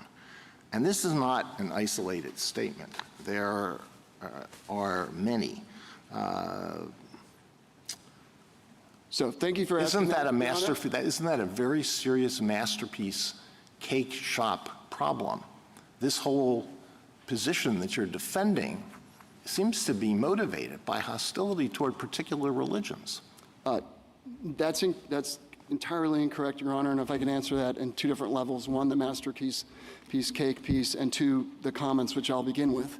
And I think the right way to understand those comments is the Attorney General was simply making a point that members of this court have made, which is that once you open up government programs and bring people into becoming part of the government and approve one religion, not another religion or this religion, there's going to be strife that comes from that. I mean, Justice Breyer emphasized that in his various opinions. They didn't carry the day from this court, but I think that that is a way that in the real world, religious divisions and strife have manifested itself. It's frankly one of the reasons why we have a religion clause in the Constitution to begin with. With respect to masterpiece case, Attorney General... We have statement after statement by the Attorney General that reeks of hostility toward Islam. And then we have the provision of the Oklahoma Constitution on which the Oklahoma Supreme Court relied that has its own unsavory discriminatory history. Would you at least agree with that? Absolutely not. Absolutely not. That wasn't motivated by the Blaine movement? No, it wasn't, Your Honor. And you know, members of the Oklahoma Supreme Court has explained that. The brief from the legal historians explains that. It was motivated by clauses that predated the Blaine amendments, as well as motivated by the Sequoia Constitution and the results of the Christianization of Americans. That's all laid out historically. This case, too, Oklahoma came into the Union in 1906, and the revision you're referring to is 1907, which is, you know, long after the Blaine amendments and the Montana Constitution. So no, it's not a Blaine amendment. And again, I think you're rewriting history. Do you think that anti-Catholic bigotry had disappeared from Oklahoma by 1907, or what's more pertinent, from the Congress of the United States from 1907? I think, Your Honor, of course there were those who held that distasteful and odious bigotry. But the laws that the Oklahoma Constitution provision is based on long predated that. And I don't think that the court could treat any prohibition on funding that's similar as simply motivated by bigotry, and so we're not going to respect it. If you did, then I think, you know, frankly, the Establishment Clause jurisprudence with respect to public schools would come tumbling down. And I think, as to Masterpiece case, I just want to make this clear. The Attorney General was not involved in the creation of the charter school system. He wasn't involved in the application in this case, so there's no Masterpiece component. In fact, the application was approved. And I think if your concern is the treatment of Islam or Muslims, then the concern should be the Muslim family whose only practical option is the religious charter school that happens to teach the Catholic faith as truth. Why would that be? Why would that be the only option of such a parent? The parent could always send his or her child to the schools that you characterize as the public schools. So, first of all, there are jurisdictions in the country, New Orleans being the main one, where the only public schools are charter schools. In other jurisdictions, it's 50%, Denver and DC. There are jurisdictions in Oklahoma where your default public school that you're assigned to is the charter school. You can get out of that, but you got to raise your hand and say, no, I don't want to go to the Catholic charter school. I want to go somewhere else. And that raises the same problem as raising your hand in the public school to say, no, I don't want to participate in prayer today. All right, well, thank you, Mr. Garr. I just have one more question. I will study the record carefully, but boy, the way that you portray these charter schools, it doesn't, I don't see what the virtue of the charter schools are. I thought the whole point of charter schools was to offer something different from the so-called public schools. And you've made it sound like, no, they're just going to be exactly like the public schools. No, that's not our position, Your Honor. And I think, you know, again, what the states are trying to do is to harness ingenuity in terms of teaching methods, and you can come to the application and say, we want to run a charter school like this, language, performing arts, sports focused, or whatnot. But at that point, there's a rigorous application process. Curriculum is scrutinized, you have to meet state standards, and then charter schools are regulated extensively, every year evaluated, and they can be closed if they get off the rails because they are public schools. Well, do you have inspectors who say, we want to see the teaching plan for the 10th grade English class in the charter school because we want to make sure that the books that the students are reading are the right books? Do you do that? They can be, Your Honor. I mean, really? If you look at pages 18 to 19 of the Oklahoma Supreme Court's decision. It talks about how charter schools are audited. Again, the members of the charter school board participate in governing board meetings, and you look at those academic standards that they have to be aligned with, and it goes down to the level of dangling modifiers in ninth grade English class. Thank you. Justice Sotomayor? Counsel, Justice Gorsuch pointed out that if charter schools wanted to, they could change their governing body more directly. And I don't know, we'll get into a whole lot of litigation as to whether they should appoint the board members, can they solicit recommendations from the applicant, et cetera. But Justice Alito's question suggests that if they decide to change their operation because they don't want to become religious, because they want a secular education, that he's open to an attack that they're being motivated by hostility to religion. So you'll be back in another free exercise claim, correct, of discrimination? There's no question that if this court rules in favor of petitioner, it's ushering in a new breed of constitutional litigation. I mean, the court has already dealt with all comers, and the court's decision in Christian Legal Society Martinez is just a sort of taste of what's to come.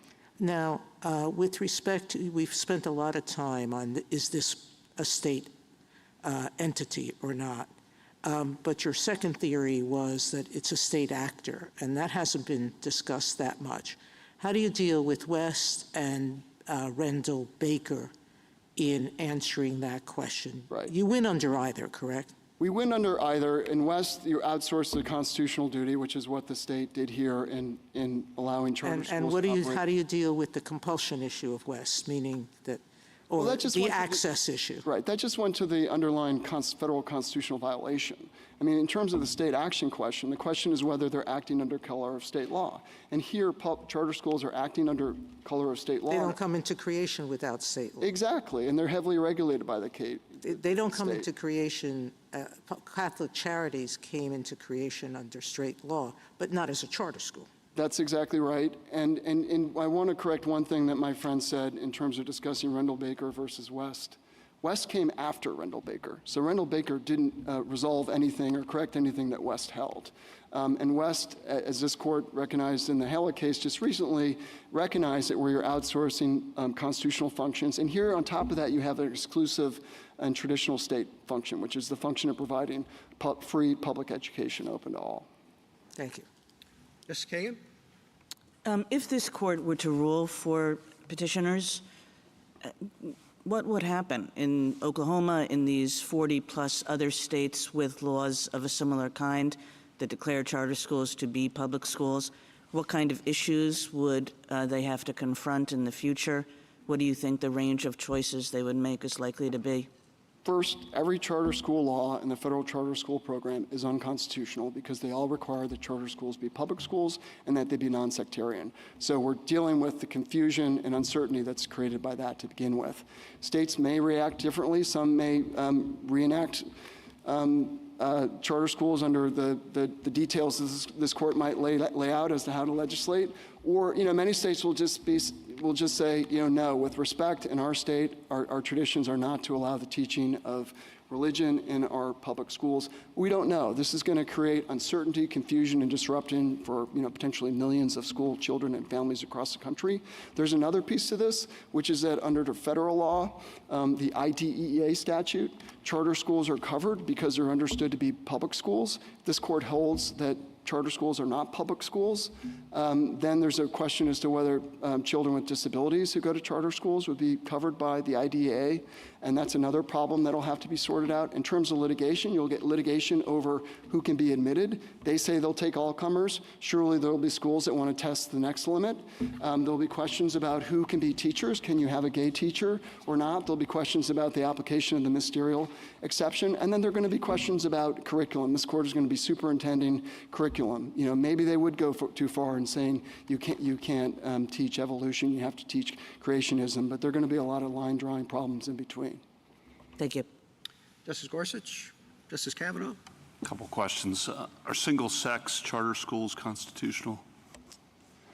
There's different policies on that. They do exist. I mean, I think they would be one way in which they wouldn't be like traditional public schools. But in Oklahoma, there are not single-sex charter schools or single-sex. But your theory would mean they are constitutional or not constitutional? Well, I mean, our theories as to the constitutionality goes to the teaching of religion as truth in charter schools. I mean, They would be state actors, so it would be analyzed. Well, I think I think the state action question is important to understand that this court has always considered state action with respect to the conduct being challenged. And here, the conduct, to the extent it's relevant, is the very existence of the school. And there's no question the state regulates that. It can't come into existence without the state. I mean, as to the single sex, I mean, I don't think that's a hard issue for the state of Oklahoma. I don't think that would be unconstitutional. Your comment about strife, I just want to explore that for a second, because it seems like strife could also come when people who are religious feel like they're being excluded because they're religious, whether it's the Muslim family who is aware of the comments that were made here, or the Catholic school group that says, gee, we just want to have a charter school like the environmental group and the Chinese immersion group and this math group.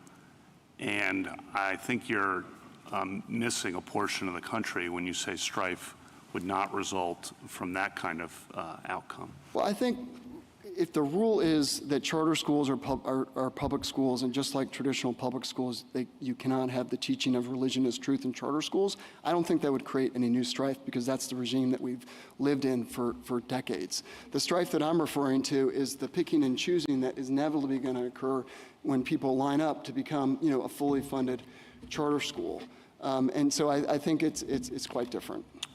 And then last, we've covered this a bit, but I just want to make sure I have it nailed down. If you prevail in this case, the senior homes, food banks, hospitals that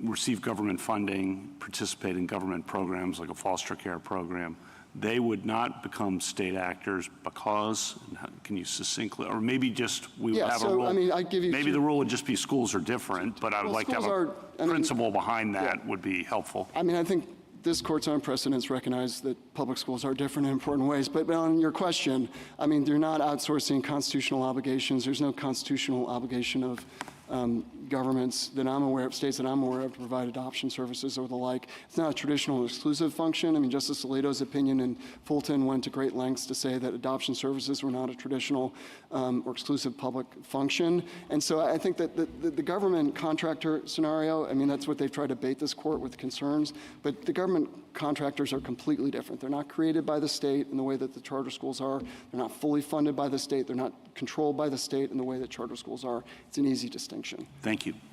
Justice Jackson? So I think that at its heart, your argument really begins with a statement in Carson that a state can permissibly choose to provide a strictly secular education in its public schools.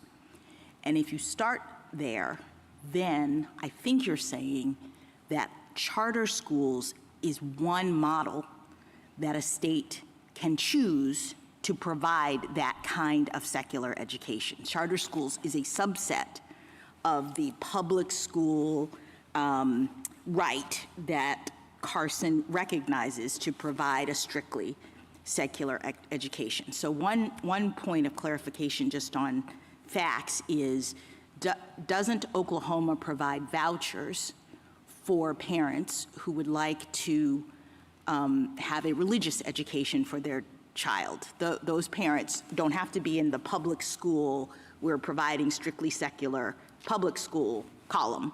They can ask the state, and they do get vouchers for religious religious private schools. Is that right?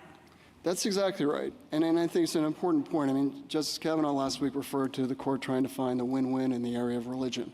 Right. I think the win-win here is that states can, through vouchers and the like, promote the availability of a religious education for those who choose it in a private setting, but that states are not required to promote or fund, create the teaching of religion as truth in public schools. Right. So in your diagram of this, we're in the public secular scenario. Charter schools are a subset of that. Outside of that column, we have private religious schools, which the state allows for and funds. All right. Now, Can I just yes, comment? I please, mean, that's exactly right. Yeah. And that's what the Congress of the United States and 47 state legislatures have understood. So it would be for this court to upset that. It would be a really big change, because that's be- sort of how it's structured to right now. overstate it. With respect to the Trinity Lutheran and the Chief Justice asks about unfairness, Justice Kavanaugh asks about unfairness, and I just want to explore that for a second, because as I understood it, in Trinity Lutheran, the state was offering grants to build playgrounds. And the problem was that Trinity Lutheran was prohibited from accessing that benefit because they were religious. The church in Trinity Lutheran wanted to use the money to build a playground, and they said, no, we can't give you the money, and that was constitutionally problematic. In this case, it seems to me it would be as if the church was saying, we see you're giving out money to schools for building playgrounds. We would like that same allocation of money, and we want to use it for something else. We want to buy Bibles. And, they would say, look, it's not fair because you're giving money to schools anyway, like you're giving charter contracts to schools anyway. And it doesn't matter to us, or we don't think it's relevant that you're giving it for a reason. And as I said in my diagram, the state here is giving it for the reason of being a public school within the non-sectarian world. They say, no, we want to use that money or that charter contract for a religious purpose. Am I thinking about this correctly? Because I don't see that as unfair. I see that as the state saying, we're giving it in a particular way for a particular reason, and you're not asking us for that.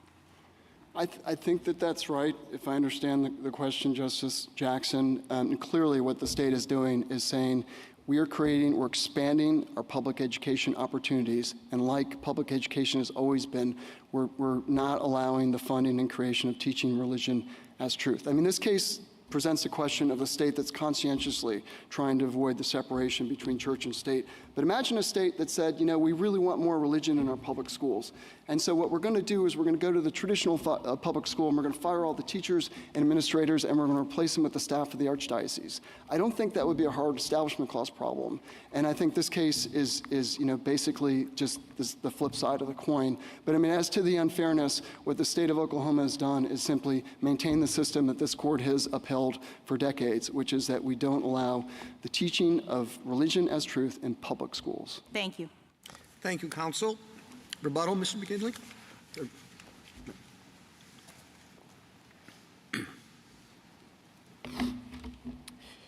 Few points. Justice Gorsuch, you asked whether LeBron should control here. The answer is yes. And what LeBron teaches is that the key criterion are creation and control. Here, my friend is simply wrong that the state created St. Isidore. I'd point you to page 7 of our reply. The same bylaws, same board control St. Isidore before and after the contract. On control, it's a private board that has neither government appointment nor removal. I'd point you to page 110 and 120 of the petition appendix, as well as section 316A8 of state law, which makes that clear. You also asked whether the label can be different for constitutional purposes and either state law or statutory purposes. LeBron makes it very clear that can be true. Umbauer is the leading case on state law on that. Mr. Chief Justice, you asked whether regulation can occur with regard to these charter schools. Clearly it can, just like with voucher programs. We know that that's not enough. Halleck, Jackson, and Rendell Baker teach us that. My friend also vastly overstates the extent to which the state can, quote, shut down a school. I'd point you to both of the petitioner's reply briefs, which show that it cannot unilaterally shut down a school, but there's a number of procedural steps that apply. Also, the U.S. Olympic Committee case makes clear that that alone is not enough either. Virtually every corporation in America operates under a charter that was granted by a state, and the state can often dissolve that charter. That's not enough to make it a government entity. I do think that this Fulton point is very important because my friend does not have a good answer for it. Nobody believes that Philadelphia could have just labeled foster care services to be state foster care services and excluded Catholic social services in that setting.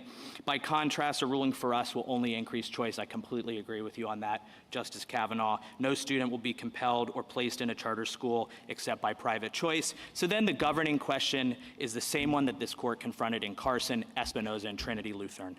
Has the state invited private actors into a government funding program. If so, it cannot categorically exclude the religious. It's crystal clear that that's what Oklahoma has done here.